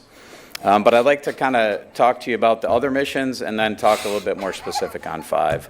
So the administrator talked about Artemis 1, an incredible, flawless mission. I think we've used a lot of superlatives around it and all of them well-earned. And the data that we have from that mission is informing our next one, which the crew being here in DC the past 2 days, I've only heard the stories of them. I haven't seen them, but the stories certainly have gotten around about an incredible crew that will fly in Artemis 2, test out our ECLIS systems, fly around the moon, and really give us that confidence to fly crews on every mission thereafter. As the administrator also mentioned, Artemis 3 will have the SpaceX lander on it and the Axiom suits. Critical developments for us returning humans to the moon, where we'll have those humans to explore that history that is the South Pole, 4.5 billion years of solar system history right there on the moon, and we'll use the crew's decision-making skills and dexterity to really get samples to bring back for our science mission directorate partners to use and explore further. And I always told Thomas Zurbuchen, he opened that last sample last year of the Apollo program, I think to challenge us to get back there sooner. So the gauntlet has been laid down. On Artemis 4, that really critical test flight where we bring on the exploration upper stage, our co-manifested payload capability where we'll have our international partner, the European Space Agency and JAXA with the IHAB module, continuing to build our capability where we'll go to Gateway for the first time and use Gateway and the SpaceX lander built to the sustainable lander requirements to go down to the surface and bring the crew safely back home. And then finally, Artemis 5, which we're talking about the lander for today, where we'll really get to that yearly cadence of missions. That's our goal, is to be at that yearly cadence with Artemis 5. We'll take up the Esprit module in the co-manifested payload space with the crew. And that's, again, provided by the European Space Agency, so our international partners continue to grow there. We'll have the crew transfer from Orion to Gateway and then into the Blue Origin lander and go down to the surface. This lander, much like the SpaceX second lander, will have those sustainable lander requirements to allow our crews eventually to stay up to 30 days as we build up the infrastructure, which is all based on our Moon to Mars objectives long term. Our objectives we're trying to prove out at the moon to go on to Mars, and around which we built our recently released architecture. So I'd like to take a minute just to thank the NASA team that worked on this procurement for the past year plus. It's an incredible, daunting job. It's a lot of work, and I'd like to personally thank the folks from across the agency, led by the folks at Marshall, but folks across the agency that supported that. So I would like to thank our NASA team. With that, congratulations again to our Blue Origin partner that joins us on this side of the Artemis program. You know, for me, being part of the Artemis team is a great honor, but it comes with great responsibility.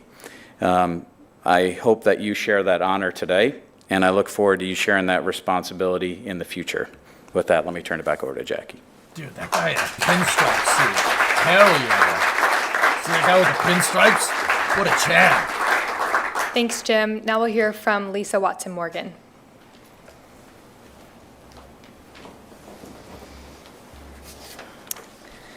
So thank you, Jim, and thank you, Administrator Nelson.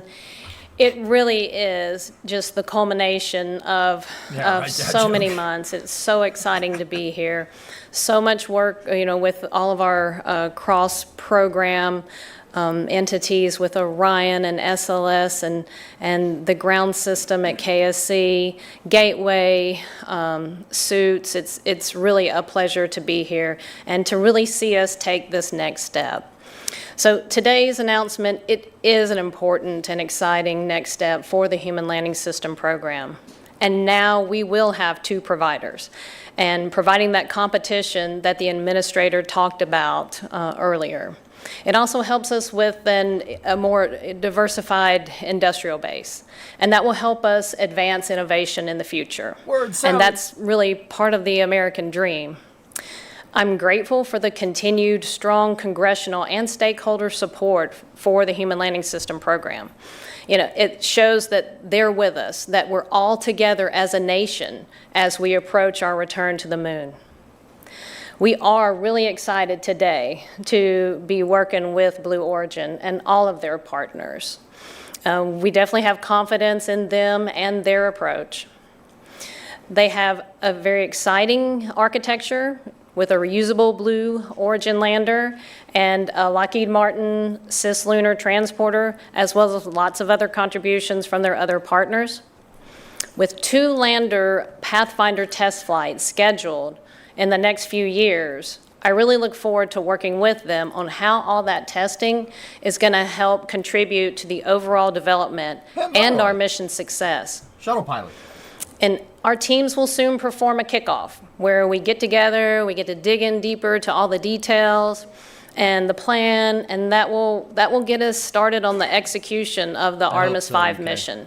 And that's what we're all about. We're definitely about execution and getting started. Now, I also want to say the lander system and the programs, Artemis, and all of the efforts on Moon to Mars. What we are trying to do is build on the lessons of the past. And I do want to take a moment to say earlier this week at the Johnson Space Center, I was able to meet with Charlie Duke, a former Apollo astronaut. That guy's cool. And we heard from his lips what it is like, the hurdles we have to overcome, some of the things maybe we didn't think through, and how all that will affect our implementation. And I'm telling you, that was such a gift. And with that knowledge and the experience base that we gained from listening to him and to others, we're building a stronger future that will help us be successful on the South Pole and in our sustaining efforts. So with that, I just want to say thank you, and I'm really excited to get started.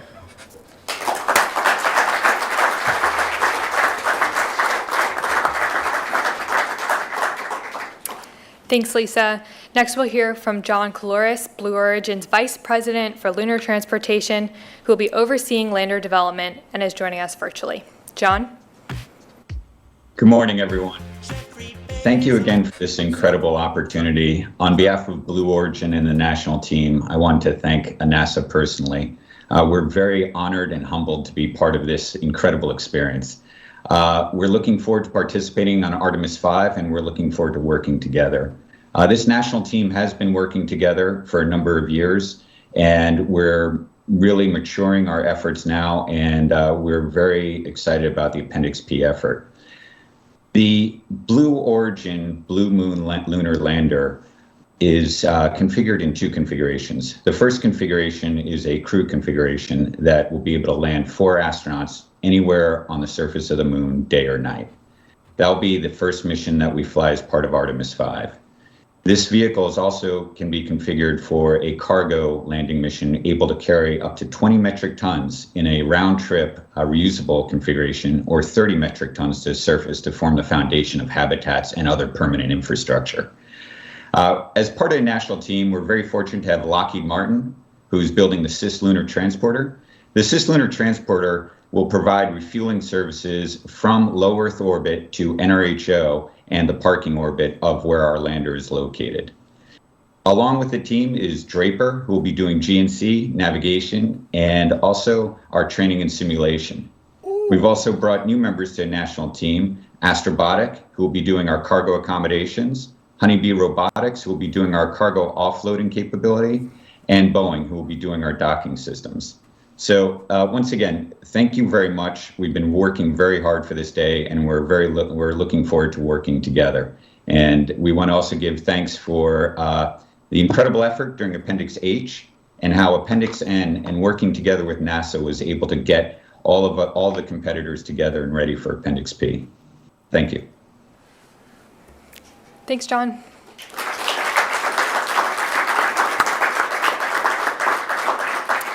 So now it's time to answer your questions. We'll take both questions over the phones and here in the room.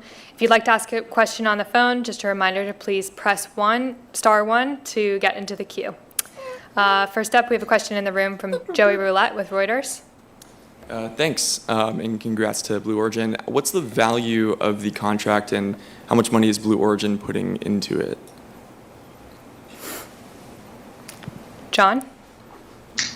Certainly. So the total evaluated price will come out. I will say that Blue Origin, our endeavors to make human permanence on the moon is been part of our core beliefs for some time. So we want to establish permanence on the moon, and we want to ensure that we have consistent access to the moon. So with that in mind, Blue Origin itself is contributing over 50% of the total effort to get to not only this mission, but to ensure permanence. Can you say how much the proposal was, or what you think the award might be as far as value? I'm sorry, I didn't hear that question. John, he's asking how much the award was for. And our team can, Jim, do you want to jump in? Yeah, I mean, you'll see it in the documentation that's released, but the award was about $3.5 billion, the NASA award. Thanks. Thanks, Joey. Next up in the room, we have Jeff. That's half of their HLS bid. I can say how many bids it received for this, and what about the Blue Origin proposal stood out that caused you to select it? Thank you. We evaluated 2 proposals for the competition, and I would say the selection statement's going to come out here shortly. I encourage you to take a look at that for the specifics, Jeff. Next, we'll take a question from the phones. We have Irene Klotz with Aviation Week. NASA doesn't like talking about cost because they know journalists are going to use it to leverage they're going to use it as saying, oh, it's too expensive, and it could screw with their funding in the future. That's why they don't like talking about it. And also, if there was how many proposals did NASA review for the HLS sustaining work? Thank you. So I just want to check in with Brad, our operator, about the technical difficulties. I want to make sure our folks on the phone can hear. The value of the award was $3.4 billion, and John said they're contributing about more than 50, over 50%. Brad, just want to double check though. Sorry that our folks can hear us.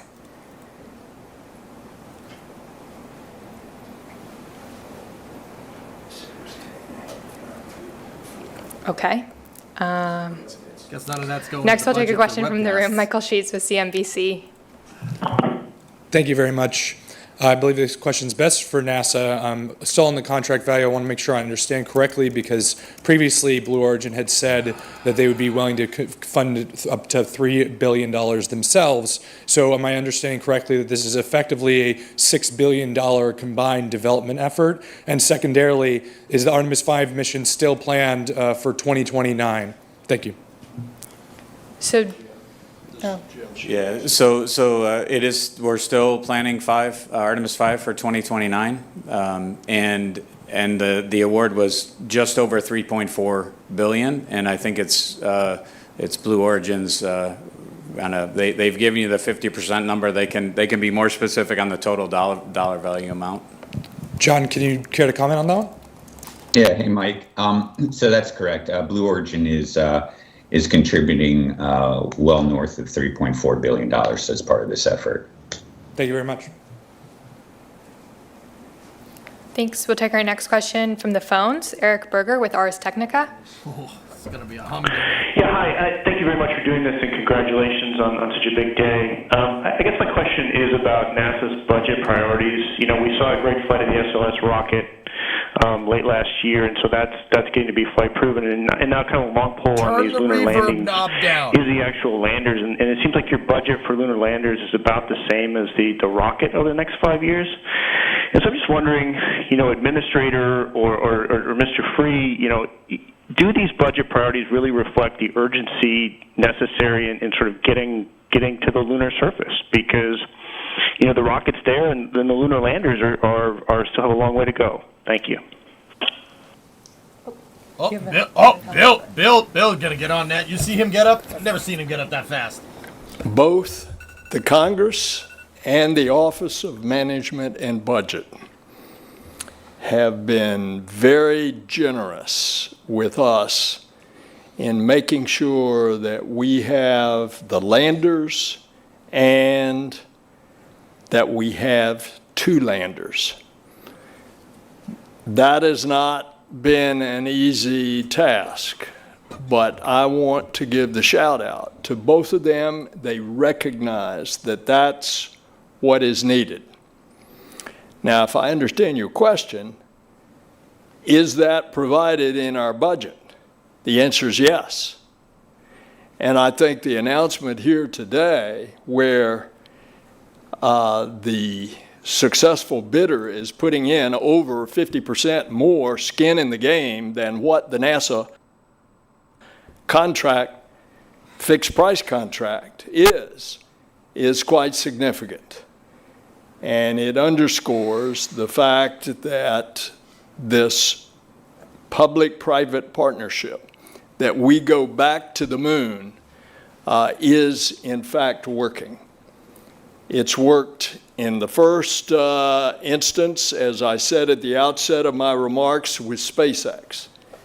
And they likewise put in a lot of skin in the game.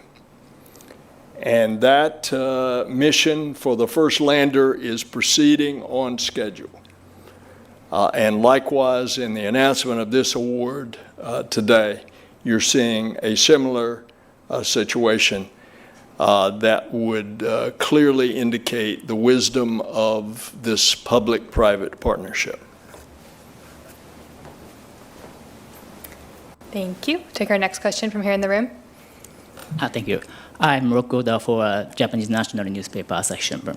I was wondering if you could provide the test schedule for Blue Moon. When and how do you plan to test it? Thank you. You got your tricky question. For John, would you mind elaborating on the testing schedule for the lander? Yeah, good question. Sure. Thanks for the question. So working backwards, if you will, before the first crew landing occurs, we will be landing a exact copy of that lander prior to that, 1 year prior. So we'll be testing out full lander systems and the full architecture prior to any astronauts entering the vehicle. And that will be roughly 1 year prior. Before that, we have a number of test launches and landings that we'll be releasing here soon. But as Lisa made reference, we do have our Blue Moon Mark 1 landers that we are currently posting flight hardware for. You may have seen it on social media, and the team's very excited about working those to prove technologies for these future landers before crew members even step inside. Thanks, John. We'll take our next question from the phones. We have Alicia Sowers from Mashable. Hi, thank you. This is a question for Mr. Kalors. Hopefully I will be able to hear his answer. There have been 3 straight landing failures with the Beresheet and the Chandrayaan and now iSpace missions. All previous private landers that I'm aware of have failed, and that's not a great track record. So what makes you confident that you can achieve this, especially when there are humans involved? Thank you. Yes, thanks for the question. Can you hear me okay? We can hear you. Yes, I can hear you now. Thank you. Oh, great. Okay. So as I made reference to, we will be actually landing a number of vehicles prior to crew actually landing on the moon utilizing our vehicles. So not only will we be testing the technologies in the lunar environment to ensure safety, but then those will migrate into these landers. We will also fly, as I mentioned, the complete version of the lunar lander in an uncrewed fashion 1 year prior to check out all systems. We'll then launch a new lander for crew members to go on board. I'd also like to mention that's one of the great things about the national team. Blue Origin has been working these landers for a number of years. Lockheed Martin brings extensive experience on landers as well as their work on Orion. Draper, Astrobotic, and Honeybee are fantastic partners, and they're part of CLPS Awards. Boeing as well, with their experience on ISS and what they bring to the team. It's kind of like a perfect blending of what we're trying to do, of lessons learned so we don't repeat those lessons again. Hey, and Jackie, can I add something to that, please? Yeah, and I also want to add that there's also the NASA Insight and the experience base that I mentioned in some of my earlier comments. And we're working towards human rating requirements. And, you know, as you saw from the Artemis 1 launch, we fully understand those. So working together collectively, we can bring the best from the government side and our years of experience with their experience, and we do believe it will be successful. Thank you very much. We'll take our next question from the phones. We have Christopher Quicknose with Astronomy Magazine. Yes, thank you. Can you hear me okay? We can hear you. Okay, great. Thank you. This is, I guess, a question for John, maybe getting a little more specific about the test schedule or sort of flow of tests. Is there the possibility, or are you planning for a crewed mission in Blue Moon that is Earth orbital, before you actually do the crewed landing on the moon? Thanks for your question. It's a great question. The first time that crew members will enter the lander will be when it's docked to Gateway. The crew members will go to Gateway via Orion and then transfer to a lander for operations between NRHO and the lunar surface, and then back to Gateway. Okay, thank you. So that will actually be the Artemis 5 mission, will be the first time crew are in it? That's correct. That's correct. And we have, as we mentioned, all these demonstration missions prior to that, leading up to that mission. Great. Thanks. Thank you very much. I'll wait until the presser's Thank over. you. Certainly. Thank you both. Our next question on the phone is from Micah Maidenberg with Wall Street Journal. Hi there. Hey, John. Sorry if I missed this earlier, just with some of the technical issues, but how will Blue and its partners get, its landers out to the moon for the test missions and later to Gateway for Artemis 5? That was my question, if I had one. Certainly. So we utilize our New Glenn launch vehicle for all of our components, both the lander to go to NRHO, as well as the cislunar transporter, and then follow-on refueling flights. Thank you both. Our next question on the phones is from Alan Boyle with GeekWire. Thank you. I had a couple of questions maybe to fill in some of the gaps in my understanding. I think it was mentioned that there would be a couple of Pathfinder flights, and so there's the one that happens a year before the crewed flight.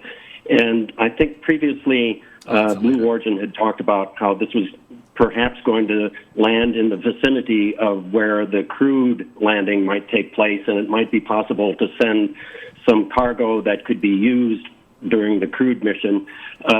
So that's one issue that I wanted to find out, is whether that was still the plan. And then are there other Pathfinder flights that would be flown before that uncrewed lunar landing, or are you referring perhaps to a SpaceX Pathfinder flight, for example?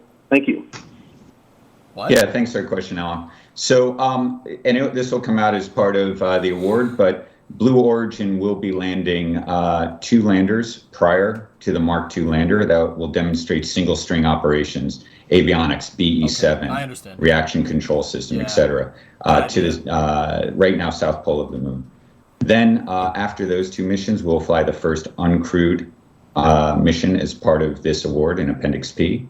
and return that to NRHO. That goes, and that's worth noting because right now that's above and beyond the Appendix P requirements of just landing. We actually are going to lift off and bring it back to NRHO, and then we'll launch a new lander that will then carry crew to the surface.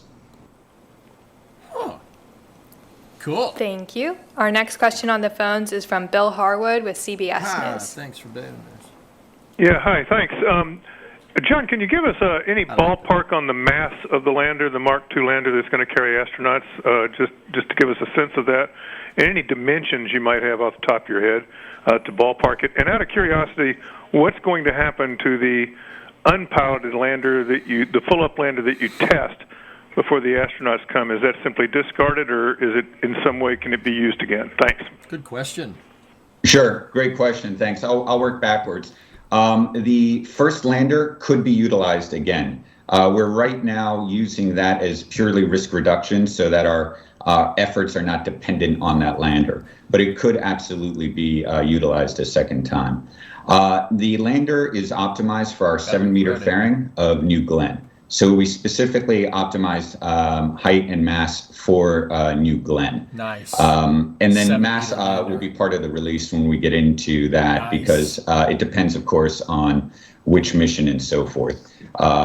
The important points, as you can see here in the graphic, because this is now a sustainable lander, the Appendix P requirements allowed us to look back at the original Appendix H and say, okay, if we want to emphasize robust, reliable, low-cost operations, how would we structure that lander? And it was an integrated lander, and as you can see here, it's an integrated lander that now allows crew access to the surface, not only rapid access to the surface, but then also scales for future efforts such as a lunar terrain vehicle or habitats where perhaps those could dock directly to the lander crew module and not require an EVA to transfer from the vehicle to one of these permanently in place assets. So that's why we're proud of this lander. And as you can see, it's an integrated lander so that the entire system can be reused and then land again in a different location in the moon. No, they're heat shields, Jack, for Thanks, John. protecting propellants. Our next question on the phone comes from Leo Enright with Irish TV. Oh, Leo. Thanks very much for doing this. I guess this is probably for the administrator. I was just wondering, you mentioned ACE4E, the European Space Agency's refueling communications module is going up on this flight. Do you envisage a European astronaut going on this mission? And do you envisage that European astronaut walking on the moon? Fair question.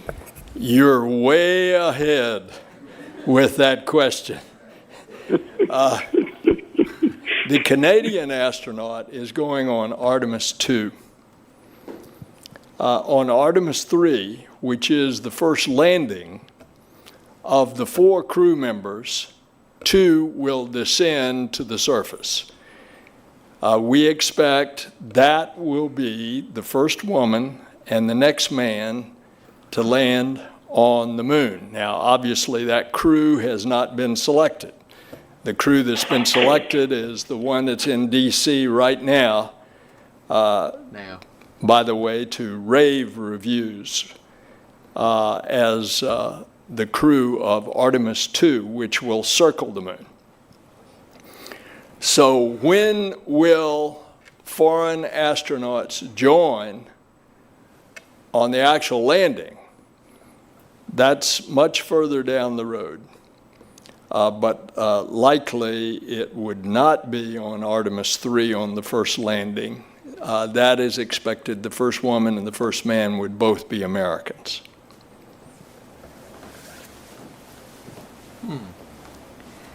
Thank you. Our next question on the phones is from David Denault with About Space Today. Good morning. My question deals with the gateway, and to help people understand this, and John, I think you made that kind of clear on your lander, that these could be reusable, unlike the LEM, which would separate and leave a portion on the ground. So the question here is, how do you get, are you going to use your Glenn rocket to get these landers to Gateway on a regular basis? So people understand that if it could be reusable, how do we refuel, for example? And what are the differences between the SpaceX lander and Blue Horizon? Sure, that's again another excellent question. So first of all, the landers are designed to remain in NRHO, so to remain in a similar orbit to Gateway. So they're not going back and forth from LEO, so they just require refueling. That's what the Cislunar Transporter from Lockheed Martin provides. So in low Earth orbit, we refuel that vehicle from New Glenn. Once that's refueled, it transits to NRHO, and it docks and refuels the Blue Moon lunar lander. Once refueling's complete, it can actually stay docked and provide services to the lander for quite some time. Or it can then undock, and we would then continue to Gateway with the lander to dock. That's the coolest part, man. Did that answer all of your questions? Well, I wanted to compare the lander to SpaceX's lander. Are they similar?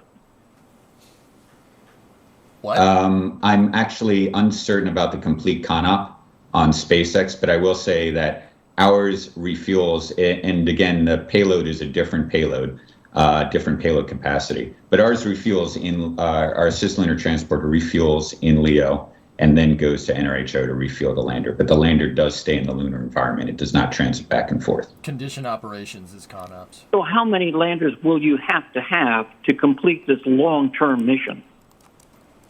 One lander is capable of multiple years and multiple missions. In fact, we worked that expressly for this proposal to provide large margins above the NASA requirements, as well as be able to perform multiple missions. Thanks, John. We'll take our next question from here in the room, Joey Roulette with Reuters. Thanks, Jackie. Question for John. Blue Origin really fought hard to get to this point. How does it feel being here, and how would you kind of characterize the journey in the past few years to get this contract? Thanks. That is a fantastic question. It's we've got a strong group of very motivated, very humble yet proud people, and we worked very hard on Appendix H. And we learned so much from that, and so much from the NASA collaboration, that allowed us to enter Appendix N, revisit our entire configuration and our architecture, and be successful today for Appendix P. So I can tell you the feeling is absolutely fantastic. I'm proud, and I'm proud of this team across the entire national team. This is step one, though. We have a lot to do before we successfully land and return astronauts, and we're really we've been working for some time, and we're still ready to go. Thanks, John. We're going to take another question from here in the room. Michael Sheets with CNBC. Thank you so much. For the folks on the stage here, 2 questions about the other bids. How many bids did you receive in total from different teams? As obviously there were group efforts here going underway. So how many other bids? Because we know about the Dynetics bid. And on the Dynetics bid, have they given you any indication that they're going to continue development themselves? Or is this something where they needed the development funding from you guys to really put more effort in seriously? Thank you. Good to know who you are. Thank you. So as I mentioned, we evaluated 2 proposals, and you can, as mentioned, review those in the source selection statement. And as regards to their plans, I don't know. These notified both folks yesterday afternoon, so I wouldn't know their future plans. Thanks, Jim. Our next question on the phones is from Ken Chang with the New York Times. Ken? Not yet, Grav. I'll do it after this. Ken doesn't talk much. Ken, can you hear us? If not, our next one on the phone is David Curley with Discovery Channel. Unless we lost the phones. Sailfish. All right, we'll take one in the room here. Jeff Faust with Space News. Yeah, a question for John. I know one of the big challenges for your architecture is being able to maintain the liquid hydrogen, liquid oxygen propellants for extended periods of time. I wonder if you can talk a little bit about the technologies you're investing in to be able to achieve that and what the status of that is. Is that being funded by this award or that work that is already ongoing? Jeff with the chat. Yeah, thanks for your question. So this is, again, one of these great examples of the public-private partnership that we have with NASA. First of all, we've been funding our zero boil-off effort for some time within Blue Origin, as well as our partners in the national team. And we want to make hydrogen a storable propellant because we believe that not only does that open permanency on the moon, but also enables the rest of the solar system via other technologies such as nuclear thermal propulsion. If you can make hydrogen storable, then you can do a number of things. And if the ability to eventually utilize lunar resources allow us to extract propellants, we'll want to store those. So we've been working very hard internally. We also have a number of tipping points, not only on zero boil off, but also how are you going to transfer these propellants, the couplers, the pumps, how do you transfer from vehicle to vehicle so far from Earth? So again, we've been working quite some time on this. We've been doing quite well on our zero Kelvin zero boil off system. Our 20 Kelvin zero boil off system. But I just want to reiterate the partnership with NASA has been critically important in order to get that as far as it has so far. Word. That's cool. Very cool. Well, okay. Our next question, we're going to try the phones again, is from Ken Chang with the New York Times. Ken, can you hear us? I can hear you. Can you hear me? We can hear you. Hello? Yep. Great. So the two questions for John Cloris. One, is the name of the lander officially Blue Moon? And two, do you have plans for any commercial non-NASA missions using the system? Yes, thanks for your question. So it is the Blue Moon Lunar Lander. Internally, we have version numbers, but the Blue Moon Lunar Lander is the name of the vehicle. And we do have a number of commercial entities that are interested. So kind of like to the previous question, not only NASA and Blue Origin and the national team, but there are other customers that are looking to utilize the capability that we're offering. So we would offer both, just in the spirit of commercial space, we'd offer both external as well as internal opportunities. Thanks, John. Great, thank you. We have another question from the phones. David Curley with the Discovery Channel. Thank you, Jackie.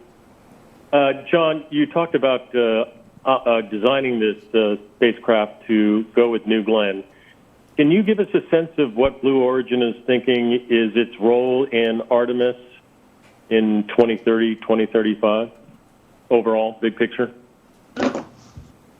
Sure. So our role in Artemis, we're very excited about this lander design. As we said, not only to enable 4 astronauts for over 30 days of stay time, but as I mentioned, some of the design points that it will grow and fit with a permanent presence, whether that be with vehicles, with habitats. And so we want to support that. And that's why you may have seen in some of our social media posts, we're already working day-night capability, any location on the moon, so that we can operate as new discoveries are made and grow with NASA in the 2030s and beyond.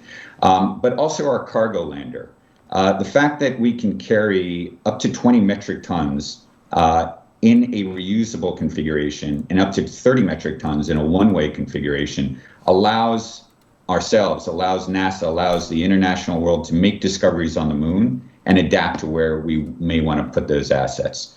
So that's what we're thinking, and that's also why we look to exceed the requirements in the Appendix P solicitation, so that as we make new discoveries, as we learn new things, that this lander can support growth if it's needed. Thanks, John. Our next question on the phones is from Tim Fernholz with Quartz. Hi there. Question for John. I understand that there's a bit of technology development that has to be done for the propellant for the LOX LH2 around its temperature and the need to keep it cool in space. Can you talk about how you're going to buy down risk and what is novel about the propulsion system here? Yeah, certainly. Again, great question. So Blue Origin, as I mentioned, we're a firm believer in the utilization of hydrogen as being a core, extremely efficient propelling combination for not only lunar exploration, for beyond. So even since that time, since we started, we've been looking at how do we utilize hydrogen, how do we gain experience. Our BE-7 engine, which we have on test stand 116 at Marshall Space Flight Center, has been firing off a number of times, doing quite well. We've accumulated a lot of time on that engine.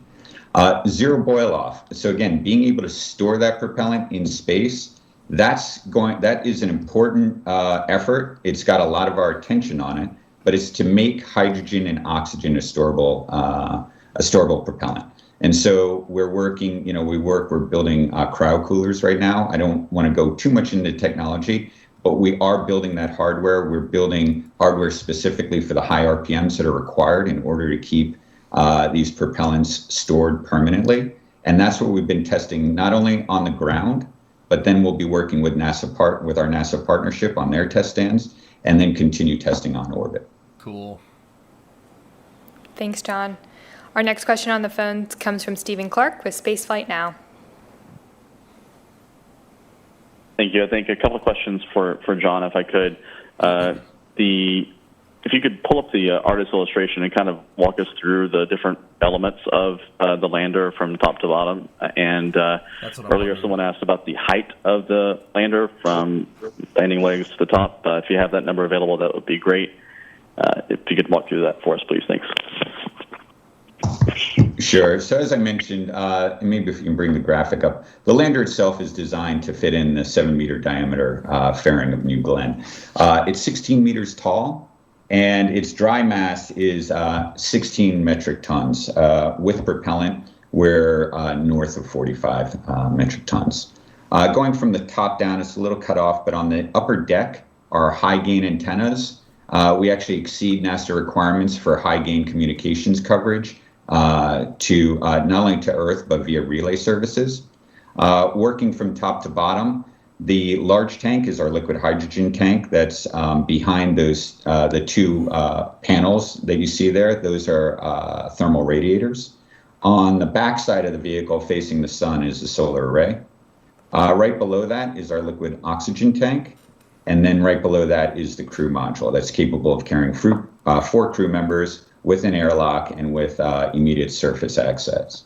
You can see to the left of the 2 large windows there is the docking adapter, and that's the docking adapter that can be utilized for would be used for gateway operations. Thanks, John. Our next question on the phones is from Zach Aubert with the Launchpad News. Yes, thank you, Zach Albert, TLB Network Launchpad News. First, congratulations to Blue Origin. For John, can Blue Moon go directly from LEO to NRHO and then land crew on the moon in one go, or will it require refueling from a tug before the first landing? And how much lead time does Blue need to be able to build a Blue Moon lander to be ready for another mission? And then for NASA, following Artemis 5, how are you going to select which lander is selected for each mission? Are we thinking a rotational system, or what are the thoughts there? Thank you.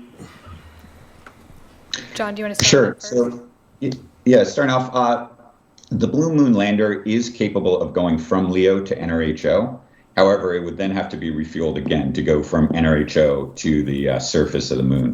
And the reason for that is we don't want to carry all that additional structure and mass that's required to do that entire trip. It's not part of the requirement, especially since we're leaving the lander in NRHO in the proximity of the moon. Your second question, I'm sorry, I can't recall right now.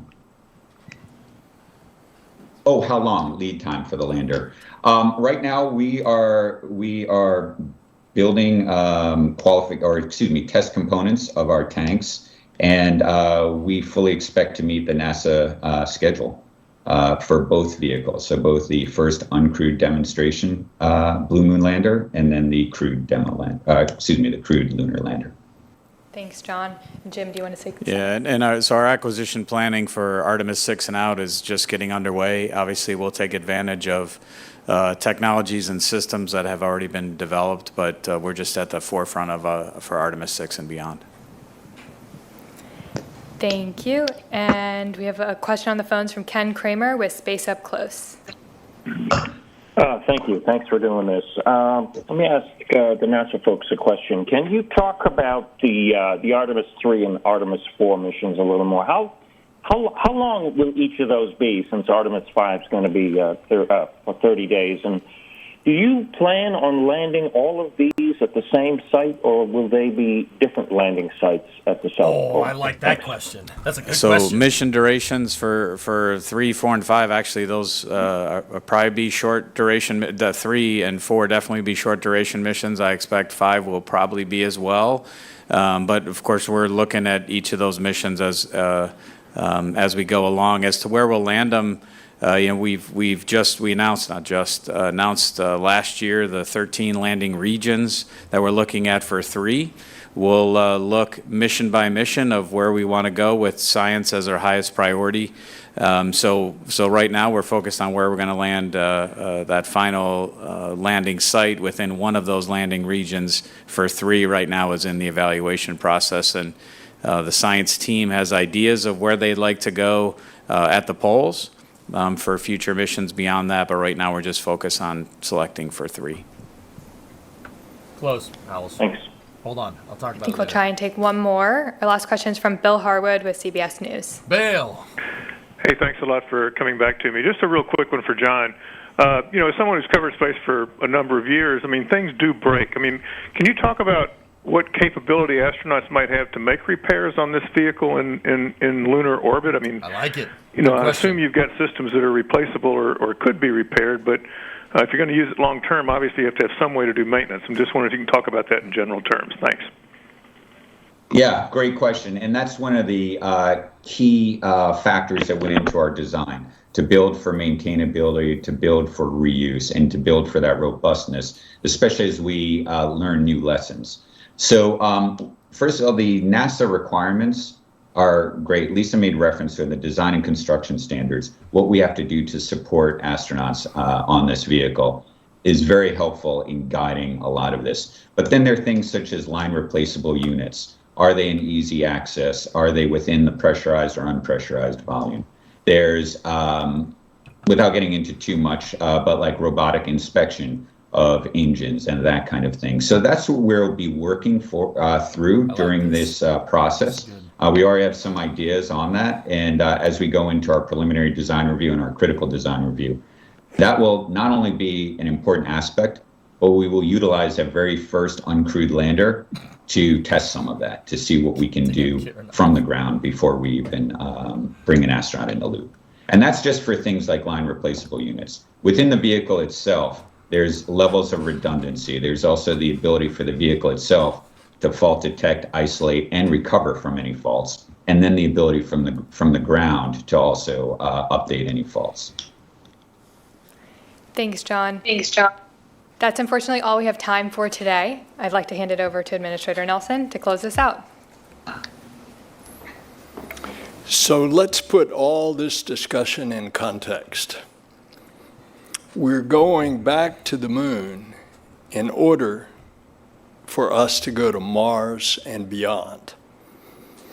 That's what Colonel Pam Melroy and Colonel Bob Cabana have been explaining in a detailed moon to Mars architecture. This is a major part of it. We go to the moon, and it is hard, but when we go to Mars, it's going to be harder.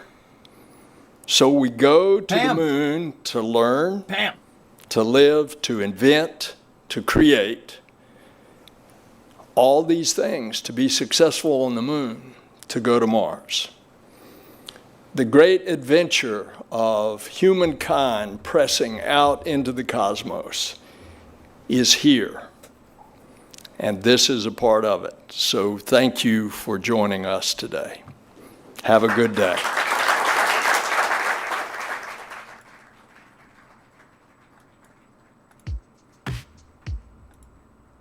Jeffrey Bezos,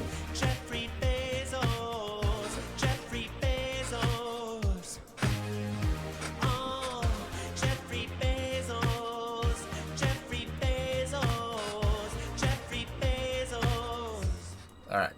That's enough. I want Bill to read children's books.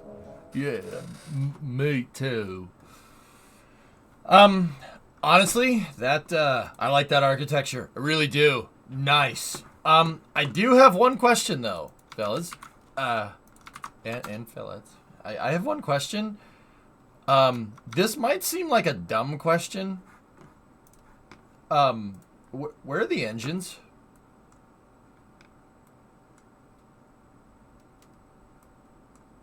Where are the engines?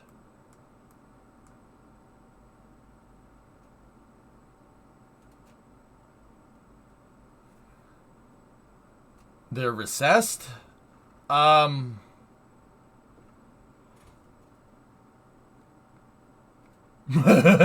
said, I knew I forgot something. Dang it. They fold out, maybe? Where are the motors? It's powered by a barrow with a fat Tibski on it, mate. I mean, I'm not going to say I don't want that, but... okay. Now...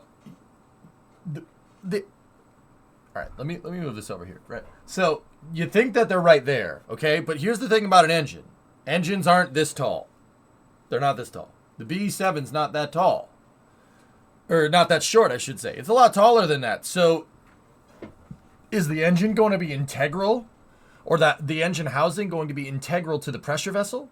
How does this work? I'm kind of not confused. I'm kind of interested in how this all works. So, okay, what I can surmise from this is that your primary docking vessel is right here, okay? And counterbalanced on the other side to your docking port that's on one side, you have the airlock, which is over there. Okay, makes sense. You have your navigation windows, and then you have your docking window right there. Pretty straightforward stuff. So this is what you use for landing. That's the window that you use for docking. Oh, okay, I got it. There's RCS up there. Right? They have RCS up there at the top. You can see the thrusters. The thrusters are as far away as they can be from the antennas. Makes perfect sense. I got you. I get it. And it looks like they have a second set of thrusters down here. On this gold foil area. Okay, so if the engine is down there, does that mean a fuel line is going through the pressure vessel?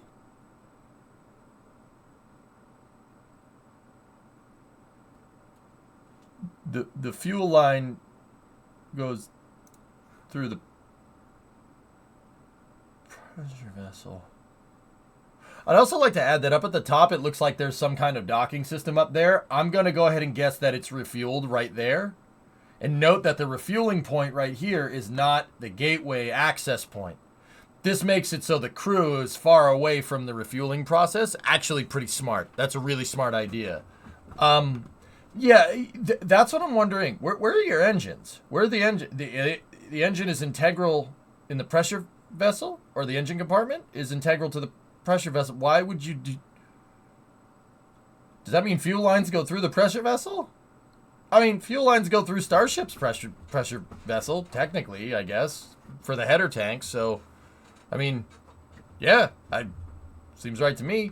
Also, are these tanks toroidal or are they cylindric? The shading right there kind of seems to suggest, if you look, and once again, I might be reading too much into it. The shading right there seems to suggest a toroidal shape, meaning that LOX tank looks like a donut. And there's a center gap in it where there's a passageway or something. Yeah, a toroidal tank, literally, that LOX tank is a donut. There's a hole in the center. Why? Yeah, that's what I'm wondering, Moto. That's what I'm wondering. Is there another docking port up at the top? And is that extruded donut hydrogen tank? Where are your ullage tanks? Where are your helium tanks? Clearly there's some kind of service module up at the top up here, which makes sense if you're going to refuel stuff up there. That makes perfect sense to me. Yeah, so it seems like they have service module, tank, crew vessel down at the bottom. But yeah, see, I'm wondering, where are your engines? Where's the engines on this thing?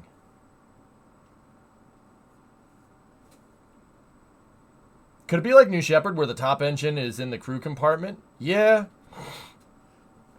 I mean, Trojan, that was the case with the ascent module. The ascent module on the LEM, the ascent engine was kind of, the top of the ascent engine was the floor, basically, for the ascent module. So it wouldn't be the first time. I'm wondering if, like, the engine compartment is integral to the pressure vessel. We could be looking at a modified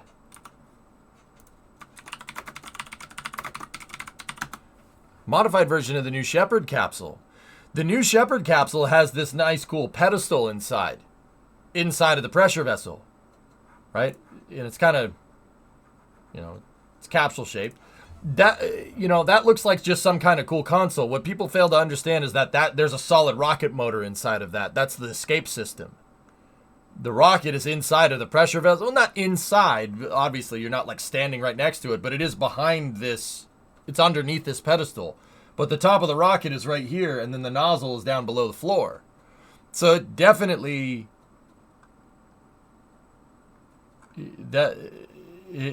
I would guess that they have something similar going on here. It looks like the BE-7 is going to be shoehorned up in here, and it's going to be inside of some kind of cool-looking pedestal thingamajigger. But you got to understand, that's a solid rocket booster, right? So you don't need any fuel lines. That BE-7 is going to need fuel lines. So now I'm wondering, is the entire crew, the entire pressure vessel toroidal? Is it a big donut?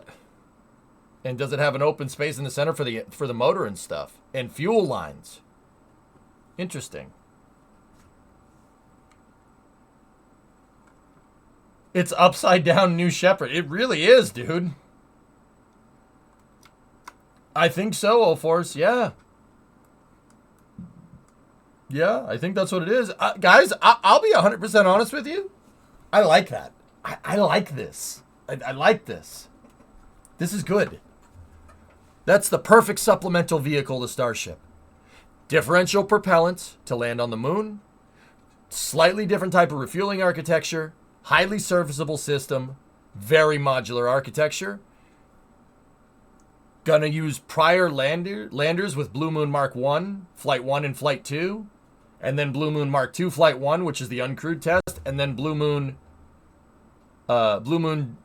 Mark 2, Flight 2, which is the crew lander test. Should have plenty of freaking risk retired from doing stuff like that, testing the BE-7, testing systems. I really want to know more about this Lockheed lunar tugboat thing that they're talking about. A modular refueling taxi, or basically it's a space truck. That Lockheed refueling truck basically receives fuel from New Glenn in low Earth orbit and then goes out to the gateway and refuels this thing. Lockheed space truck. I like that. I like that a lot. Yeah. What if the engines is at the top and before landing it flips onto the smaller engines? That would be one heck of a maneuver, Ace, but yeah, maybe. Geek, I almost put him to sleep. Nice, Ewok. Hey, I saw a bit of the news from Crispy on Twitter. I have one main question about this. How many modules comprise this lander? It's SSTO. Squishin, this is SSTO from rectilinear halo down to the surface. I like that. That's the part I really, really like. No 3-stage lander nonsense. It goes right from gateway down to the surface, and it's fully reusable. I like that. That's nice, dude. That's what I'm talking about. Put her in hover. Praying to God. Praying to God. I like that, man. I like that. I like the refueling at gateway concept. I love the Lockheed lunar tug. The Lockheed lunar tug is aces, man. That's aces, dude. Aces is a concept from ULA about a fully reusable tugboat a tug stage that goes back and forth between Leo and the moon. That is nice. That's what I want. You know what launch vehicle would be highly, highly good for a type of architecture like this? Go ahead. They know. Go ahead. They know already. No, the space shuttle. Space shuttle. Space shuttle would be great for this type of architecture. What are you talking about? Yeah. Oh, that's really cool, man. But New Glenn would... Starship... I actually say Starship would be good for it, too. Yeah. Shuttle isn't 7 meters, though. Yeah, New Glenn will be very, very good in this regard. Yep, yep. Looks a bit wide to go into the space shuttle. Yeah.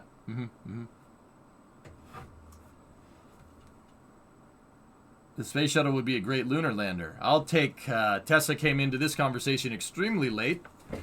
For 500, Alex. If the engine is at the bottom, so low, wouldn't that cause an issue with lunar regolith? B7 is not that powerful, Kiranov. It's not.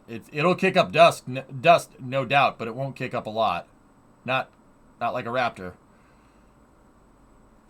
That is the gateway docking latch right there, Shifty. Yep. Daily double. Oh, I'm getting $500.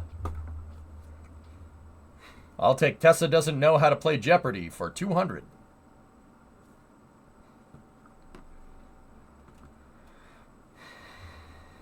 Yeah, nice, nice. What is no?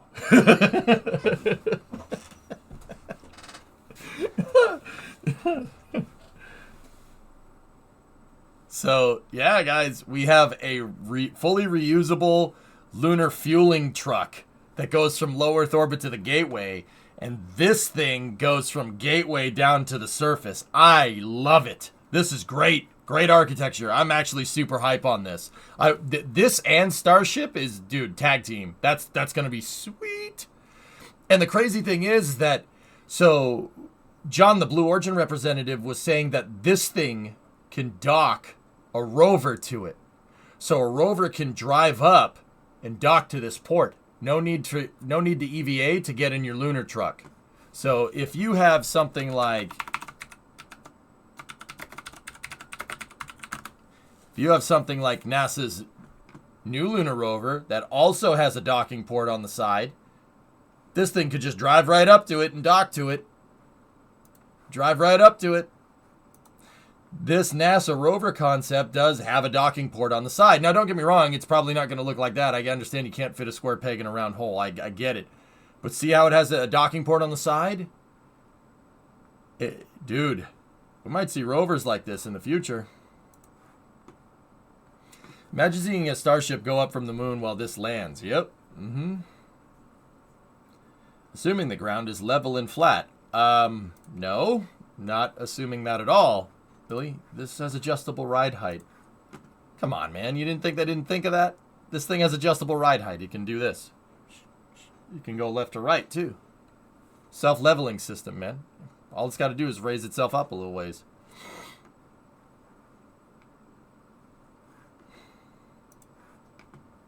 Yeah, man.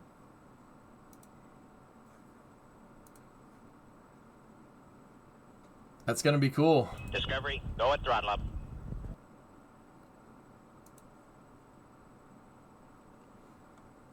That's going to be really freaking cool, actually. Yeah, hitting the switches on the moon. Yep. Get the three-wheel motion. Is the transporter supposed to give the lander both fuel and cargo? Yes, Laz, from what I understand, yes. Why wouldn't it? From what I understand, the lander is configurable to move cargo or fuel out there, which is even cooler. Because literally space tractor trailer. Come on! Let's go, space trucking! Come on! Do-do-do-do-do. Come on! Do-do-do-do-do. Come on! Space trucking! Remember when we did the moon shot? That's cool, dude. I like watching James May drive that. Yep.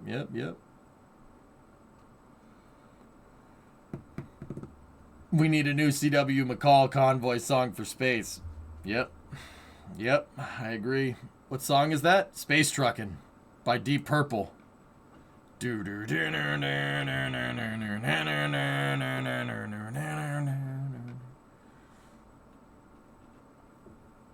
Do we know what's the carry capacity of this transporter?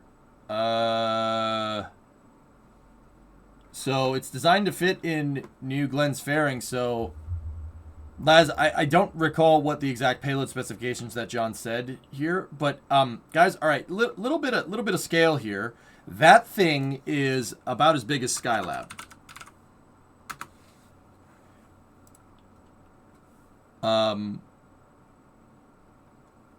We want a picture of a Skylab.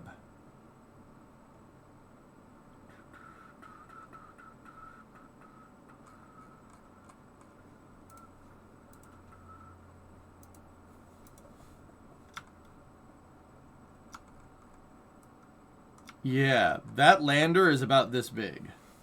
I would say like 6.5, 6.6 meter diameter because it's designed to fit in a 7 meter fairing. That's a pretty big lander, dude. That's good, but you got to remember the lander is bigger than like what a LEM would be, because this lander is designed to go to designed to go to rectilinear halo orbit. It's designed to go to Gateway, which is Gateway's in a high orbit around the moon. Pretty cool. 16 tons empty, 45 loaded. That wasn't the question, though.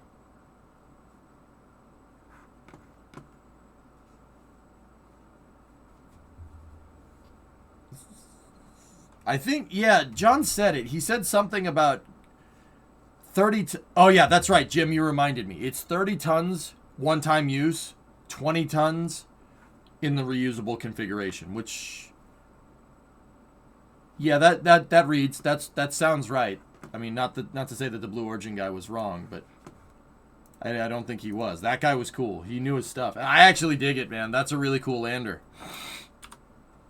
I like this architecture. It is two sides of the same coin to Starship. I like it a lot. Yeah. They said 20 tons cargo for the lander. I'm just wondering about the transporter of Lockheed. Lazarus, I think it would be a bit prudent to assume that the lander can't move 20 tons. If I'm going to have a lunar lander that can move 20 tons of cargo down to the surface, you're complicating the mission operations if your space tug that's designed to get the cargo to the lander to load it up inside of said lander.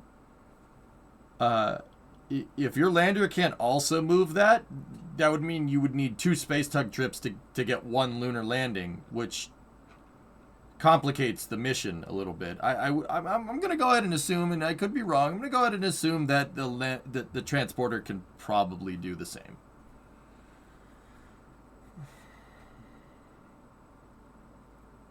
Night Sun Temple.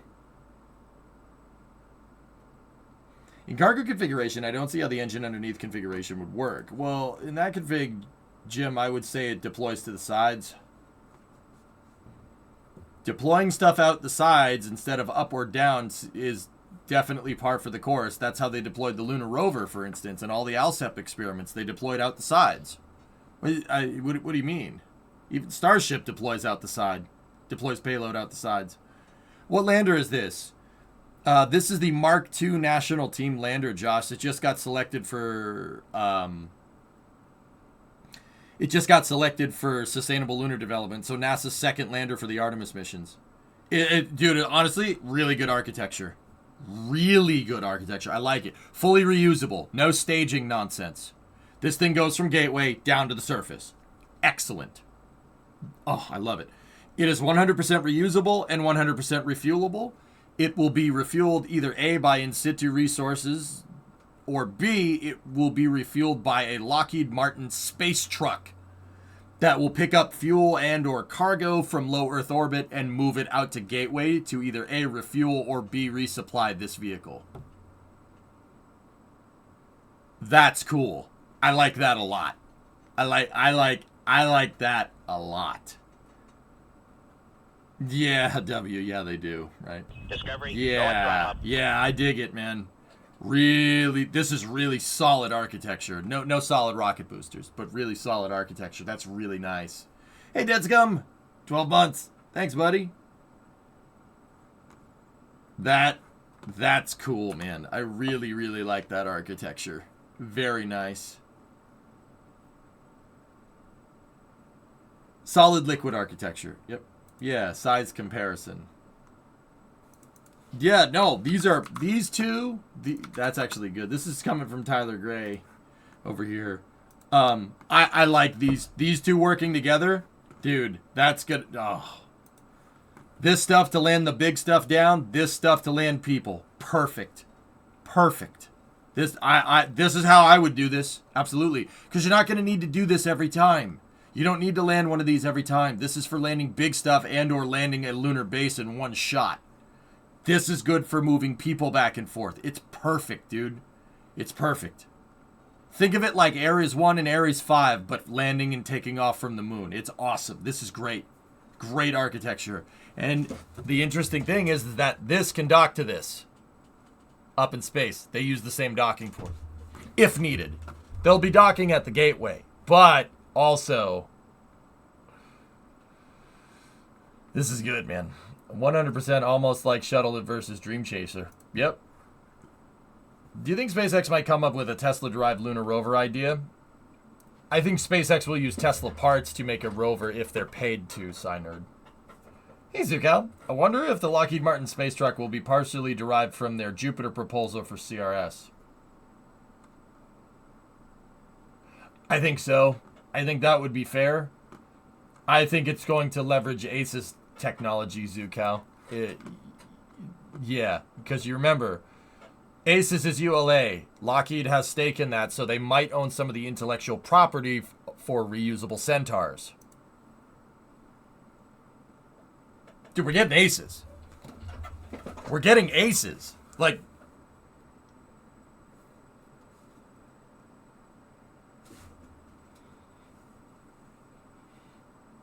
reusable space truck.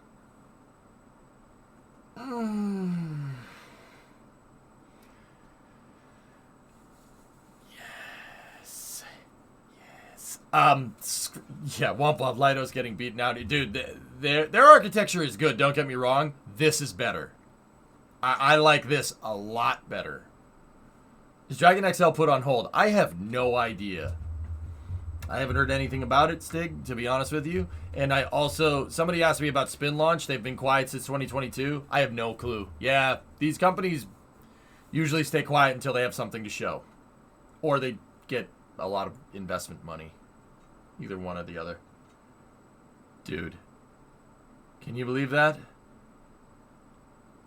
We're starting to build the highway to the moon, man. I like it. I like it a lot. I like it a lot.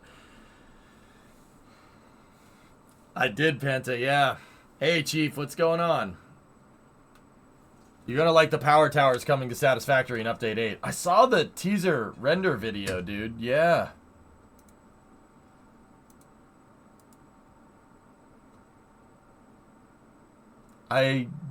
After we made our custom towers... Talon, I made those custom towers in Satisfactory, and then in the next update they just released power towers. What the heck is up with that? They watch the stream, dude. Confirmed. They don't watch the stream. I don't think they do. If they do, hi. Love your game. Really awesome game. I love it. It's like a very addictive drug. That's why I don't play it so much. I wish the Navy got its stuff together. Haven't had a successful design in over 30 years. The Navy?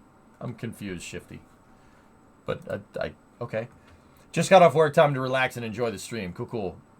Meatwad ATF. Yeah. So, guys, the truck is back together. I don't have the cameras on out there, but the truck is back together. It just needs ATF, which is pretty much what I'm going to go do, like, right now. And then, yeah, top it off. Blue Moon and HLS Starship will fly and do missions long term, right? Not just a few flights. They're contracted for a few flights right now, Erudite, but I think it's a safe bet to say that they will be contracted for more flights in the future. Please play CSGO with viewers. I do not have the time to do that today, Linus. Yeah, sorry, man. I have church stuff to do sooner rather than later, and I want to finish the truck, man. I want to get the truck driving around. I want to drive it around in my backyard.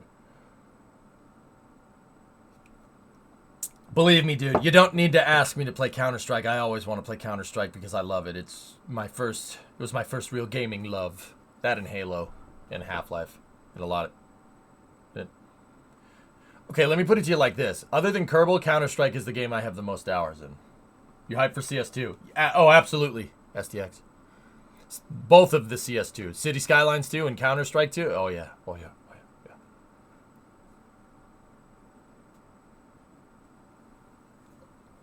yeah. Been seeing you play Satisfactory every now and then. Do you suggest getting into it now, or is it still early in depth? It's solid, Jazos. Solid play. Not rough around the edges. Very solid game right now. Very, very fun. Very addicting. They have pod racing on Malastare. Very fast. Very dangerous. Have a look at this before you go. We might see easterly launches from Vandenberg? What? Space Force looks at options for relieving Cape Canaveral launch congestion.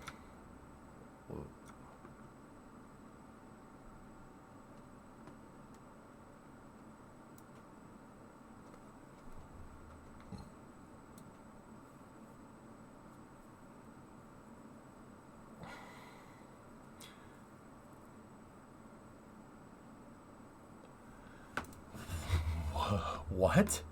With increasing activity pushing Florida's launch sites to their limits, the Space Force is studying ways to move some of that activity elsewhere, including to California. In a presentation to the FAA, Commercial Space Transportation Advisory Committee, ComStack, Major General Stephen Purdy, whose roles include Director of the Eastern Testing Range, the Eastern Range, so that's the air traffic control for Cape Canaveral. And Mid-Atlantic Regional, if you really want to be technical. It's like the Eastern Range is basically, if we're talking in airplane terms, it's a center. It's not a tower, it's a center.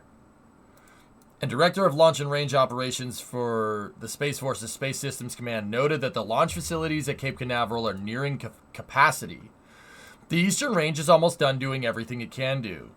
That has included allocating 3 unused launch pads in March to 4 companies developing small launch vehicles, with a second round planned for larger vehicles. When that's done, we're going to be very, very close to out of pads on the Eastern Range.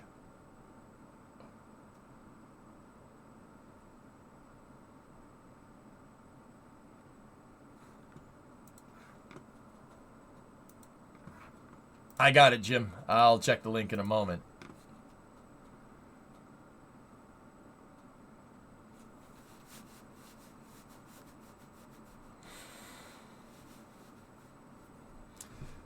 What about the launch complex that's being built in Newfoundland? Or would that be too northern? It really depends on where you need access to, Waz. I mean, with enough Delta V, you can pretty much get anywhere, but out of pads on Missile Row. Dink. All of the pads, save for Complex 14, are leased. 11, 12, 13, 14's out of commission because that's the Mercury Atlas pad. It's a museum. And then 18, 19, and 20. Yeah, they're 16, 17, 16, 18, 19, and 20. Yeah, they're all being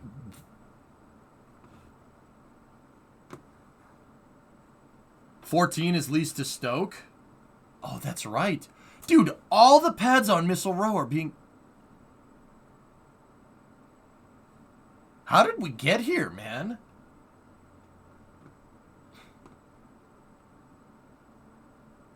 That's not a bad problem to have at all. That's really cool, actually. I dig it, man. They still have 39C. No, they don't. They never... You almost had 39C. You never had 39C. You never had your launch pad. Oh! They could add more, Dukas. Yeah.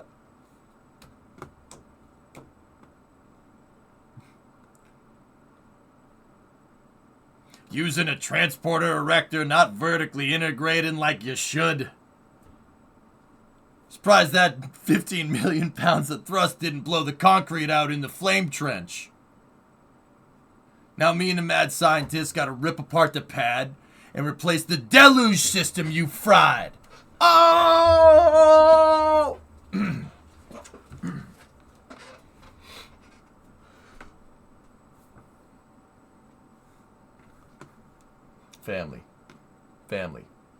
Family. No comment, Limprod. Okay. Crokin, my day's going good. Brother, how are you? How's the tractors coming along, dude? Yeah, you think I forgot about that. Oh, I remember everything. Don't worry. Steel trap, baby. Hey, Elvric, what's going on? Of the available pads, we got 17A, 17B, 18, and 19. That's crazy, man. Hey, Snow, what's going on, man? All right, so when that's complete, there will be limited options, he suggested. Additional launch sites at neighboring KSC could be built, but that would require working with NASA. He added he was working with Mid-Atlantic Regional on Wallops to support additional launches there, but they'll be tapped out eventually. Mid-Atlantic Regional's not a big spaceport comparatively to Cape Canaveral Space Force Station. That's crazy. That could open up the door to more creative solutions. Purdy noted that the Space Force studied the ability to conduct launches to polar orbits traditionally flown from the western range at Vandenberg Space Force Base from Florida. It turns out you can, he said, with SpaceX launching several Falcon 9 missions to polar orbits in recent years from Florida. Yeah, that's true. They launch out over the Atlantic and then turn the rocket south. Big dog leg right going out of the Cape. You can absolutely do it. SpaceX has done it. So we did the reverse. Can you launch East Coast missions off the West Coast from Vandenberg? Fascinatingly, you can. Whoa. Such launches had traditionally been ruled out because of trajectories that would take the vehicles over land. He didn't elaborate on the analysis in his presentation, but said it opened the door for long-term discussions about eventually conducting launches to lower inclination orbits from Vandenberg. As we continue to hone safety analysis for the ranges, and as some particular launch providers have gotten a large number of successful launches, we've been able to narrow the boxes more and more. The combination of reduced exclusion zones and improved vehicle track records, along with what Purdy described as a willingness to launch, with a couple of boats in the water and perhaps a general aviation aircraft or two in the broad area, could enable launches from Vandenberg on eastern trajectories. The possibility starts to be intriguing, so I would encourage a national-level conversation to start the groundwork of what that would look like. Officially graduated last weekend, so that's cool. Right on, man. Congratulations. Oh, yeah, 37A and 37B, since Delta IV will stop flying in 2024. Yeah, Thomas, I'm interested in who would use that. Fascinatingly. Yep. All right. I think I got the gist of this. Let me take a look here. So, when they launch out of the Cape, they fly on a trajectory that kind of goes like this. The rocket goes out, and then it flies down this launch corridor for a polar orbit, and then it goes this way, like that, to get polar. See? Like that. That's what they do. Can you do something like that out of Vandenberg, but spun 90 degrees? What Major General Purdy is describing here is, so here's Vandenberg's launch sites. They're all right here. There's Slick 2, Slick 3, Slick 4, Slick 6, and potential, there are other pads out there, but like ICBM pads and a couple of other different launch sites, but let's see. Slick 5 is in there too. Could you, so there's nothing over here. This mountain range is all owned by the U.S. government. It's part of Vandenberg, for the most part, right? So there's nothing here that just dirt, right? So you could you dogleg out of here? Let's try from Slick 4. You could do something like this. Let me see.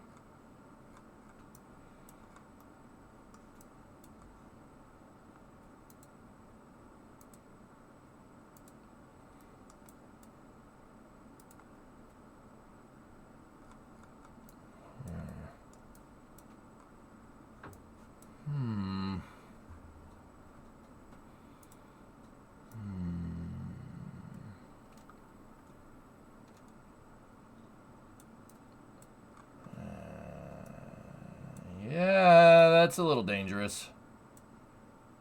I mean, it could work. So what I would do, Synerd, is I'd aim to fly over Pendleton. Camp Pendleton. That's a lot of empty space right there. And then the Salton Sea right after that. Not a lot out there. Go at throttle up. Yeah, you could do it.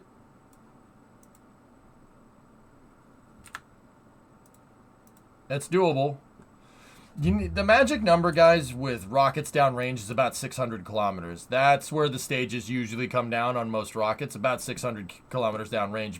I mean, it depends on the propellants that you're using, but that's about right. What's the point of this? Why not build more pads at the Cape?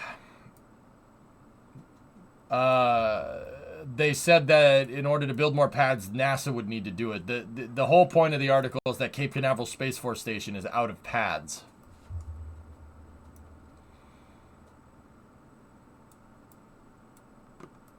SpaceX rockets don't crash down, at least. You know what's the kind of interesting thing about this animal? Okay, so say like they launched a Falcon 9 out of Vandenberg, right?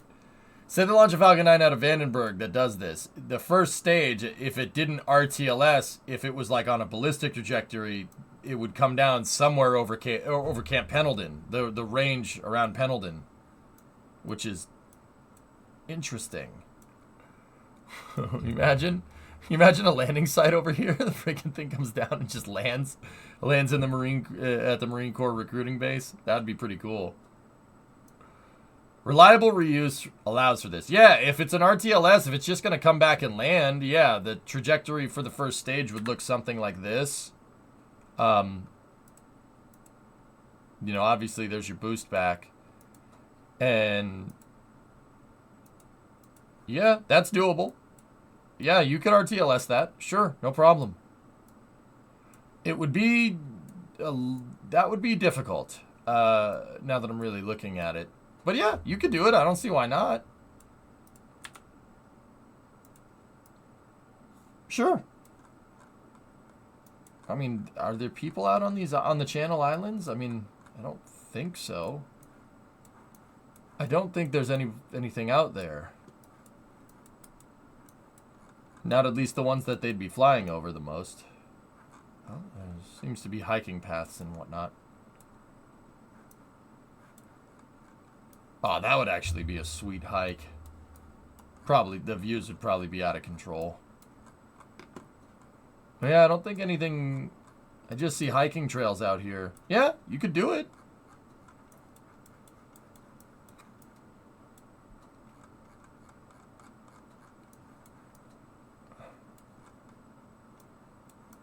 I know there's people...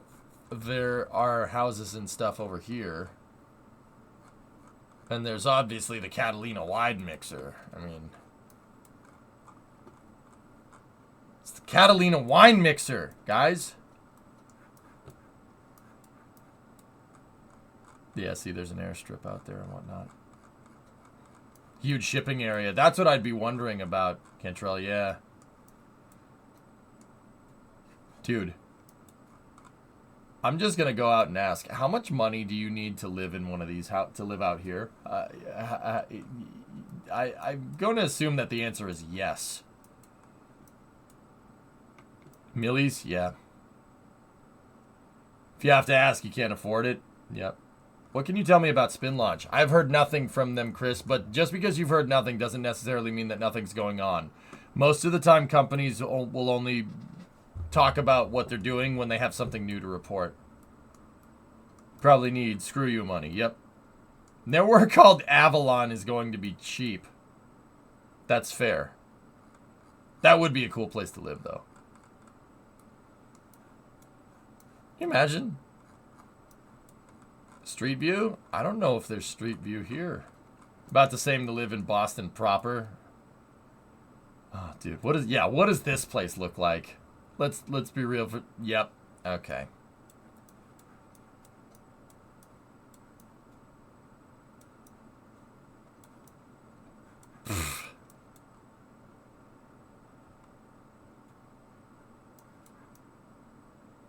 Very walkable.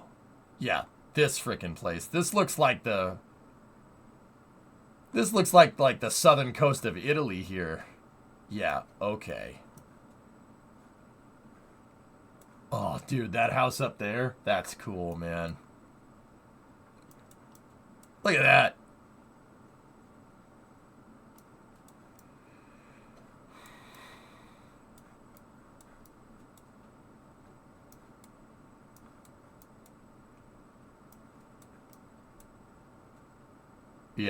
Yeah, okay.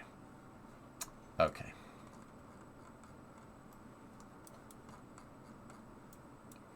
Can you frickin' imagine? That would be... Hey. Dude, can you imagine playing baseball right there? That'd be mint. Can you imagine... Wait, that's a school. Can you imagine going to school? Like, that's such a foreign concept to me. Like, I mean, I'm sure it's totally normal for those folks. And that's cool. That's cool. Is that where the first stages will come down? No, not even close. HOA fees, yes. I looked on Zillow. All of those houses are at least $500K.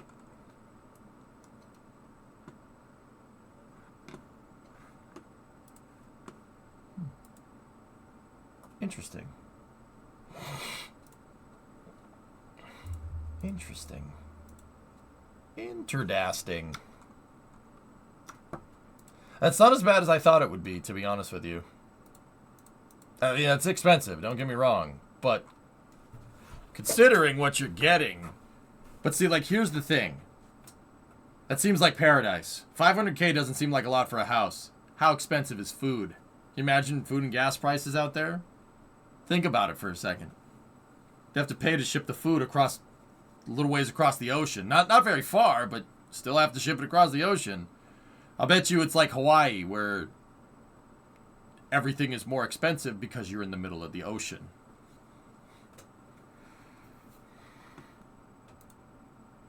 That 500K is probably for a couple hundred square feet. Yeah, those houses did not look very big.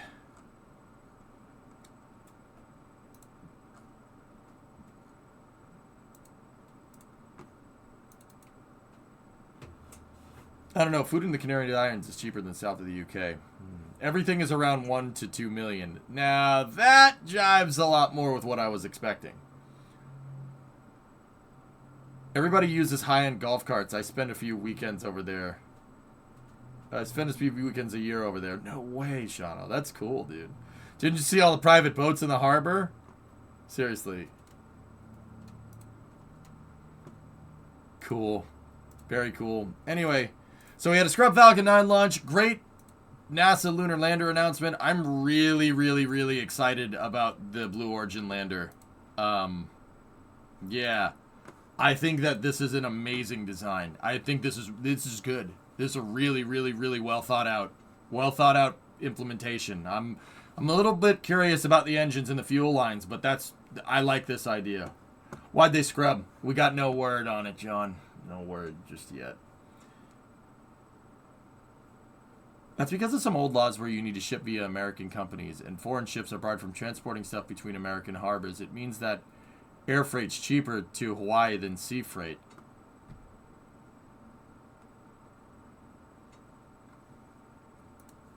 I'm not surprised, Jack. I should be surprised, but I'm not. The source selection statement is out. Cool.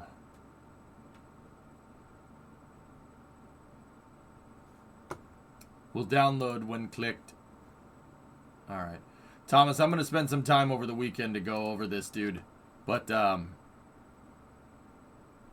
Jones Act signed into law by FDR. Still not surprised. Oh.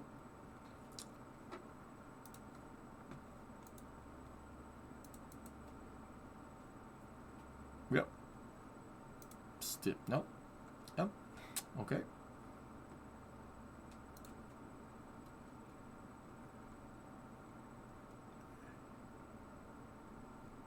All right. So, fellas, I'm going to wind it down here. I got some errands to do. I have some transmission fluid to go and get. One of the things there mentions that Pathfinder missions for Blue Origin are in 2024 and 2025. Thomas, that's most likely for Blue Moon Mark 1, not Blue Moon Mark 2, if I heard John correctly. But still cool, though. That gives you a pretty good conceptual timeline for New Glenn. Yeah, gives you a pretty good idea when New Glenn is going to launch. Because no other rocket can move that Blue Moon lander out there.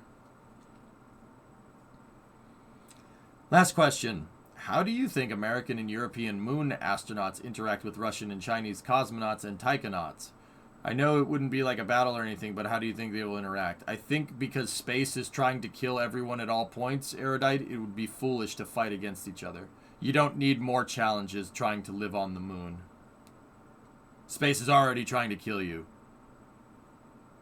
Yeah, like at every waking moment. You don't need other humans to do that as well, and I think everybody understands that. Is the truck ready to drive? I gotta go get transmission fluid for it, John. But yeah, pretty much good to go. I am confident that all mechanical systems on that vehicle have been checked. Everything, literally, bearings, suspension, drive shafts. We gotta go grease all the steering components and the kingpins and whatnot. I'll repack them with grease, but yeah, not much more. We're in the home stretch now. Steering arm, we figured it out. We got it to work. I got it to work even when it was in that flipped around configuration. But yeah, everything's good. All right, dudes. Well, if you check Discord, I got you something. Okay.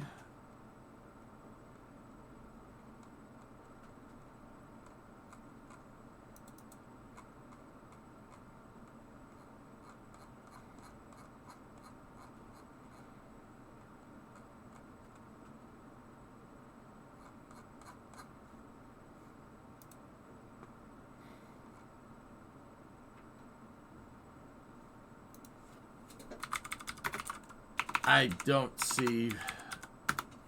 don't see where you posted it. Though it shouldn't be used with the truck. You did it through DMs. Okay, what's up?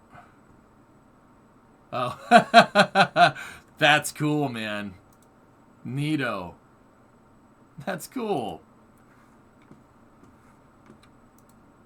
Well, have a good rest of your day. See you Sunday for Axiom. Yeah. Yeah, Creeper. I'll try to be around for that. No guarantees. I got to do wedding stuff this weekend.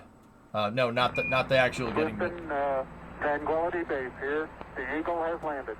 Not the actual getting married part. Went to another museum you might enjoy.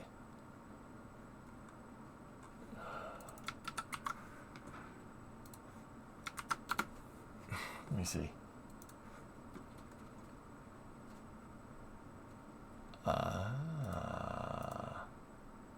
Cool. Cool. Cool. Cool. Yes. Neat. Very nice. Yeah, an old Oshkosh. That's cool.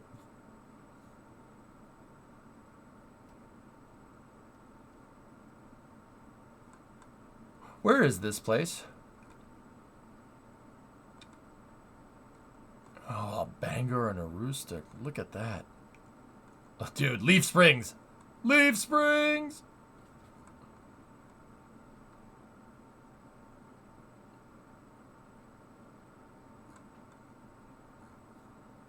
It's in Bangor, Maine. Oh, more images. Nice. Nice. Very nice. A Starliner. Cool. Ford Starliner. Neat. Yeah, that's cool, man. Ooh, very nice. Very nice. It's a Newport? No. Imperial. That's an Imperial. That's a cool car, man. That's another cool car. Dude, this place is legit. Really cool museum. Caboose! Really cool museum. Old GMC cab over.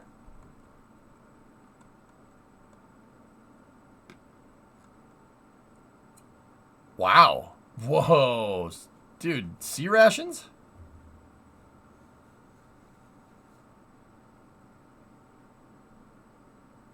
I said it before, I say it again. You should spend a couple of days at the USAF Museum. Noted. Half track. A Mauser. Look at that. It's freaking C96, dude. Integral magazine. Cool.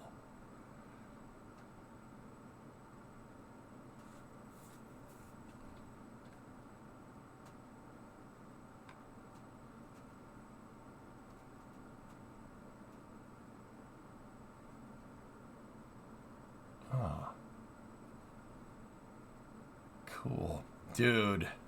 Trench knife. That's cool. Dude, this museum is gnarly. Tank shell. Dude, an M35. An M35 Cabrio. Very cool.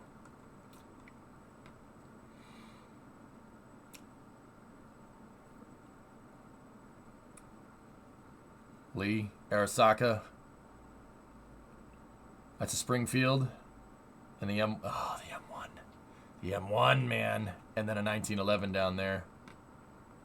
Willie's.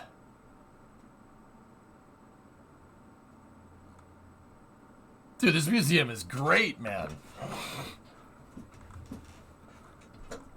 That's cool. I'll have to check that one out, Adina sign. Pretty neat. Anyway, I gotta go get my museum piece working. I might stream a little bit later today, no guarantees. If I don't,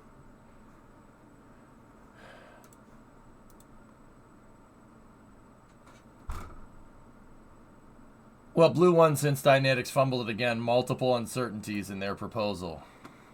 Oops. Yeah, right, Vinos? Yep. All right, so I might be around for Axiom. I'm going to try, but there's no guarantees. This weekend's going to get a little crazy. It's Friday, isn't it church stuff day? It is. I got to get going sooner rather than later. So, yeah, if I don't see you guys a little later, I should be around for GTA Racing on Saturday, and then Axiom on Sunday, maybe. That's a big maybe. So yeah, come Monday, we're gonna jump back into the more regular space content, and then go from there. Oh man, I'm tired. Once again, thanks for tuning in. I do appreciate it, fellas, and I will see you guys all.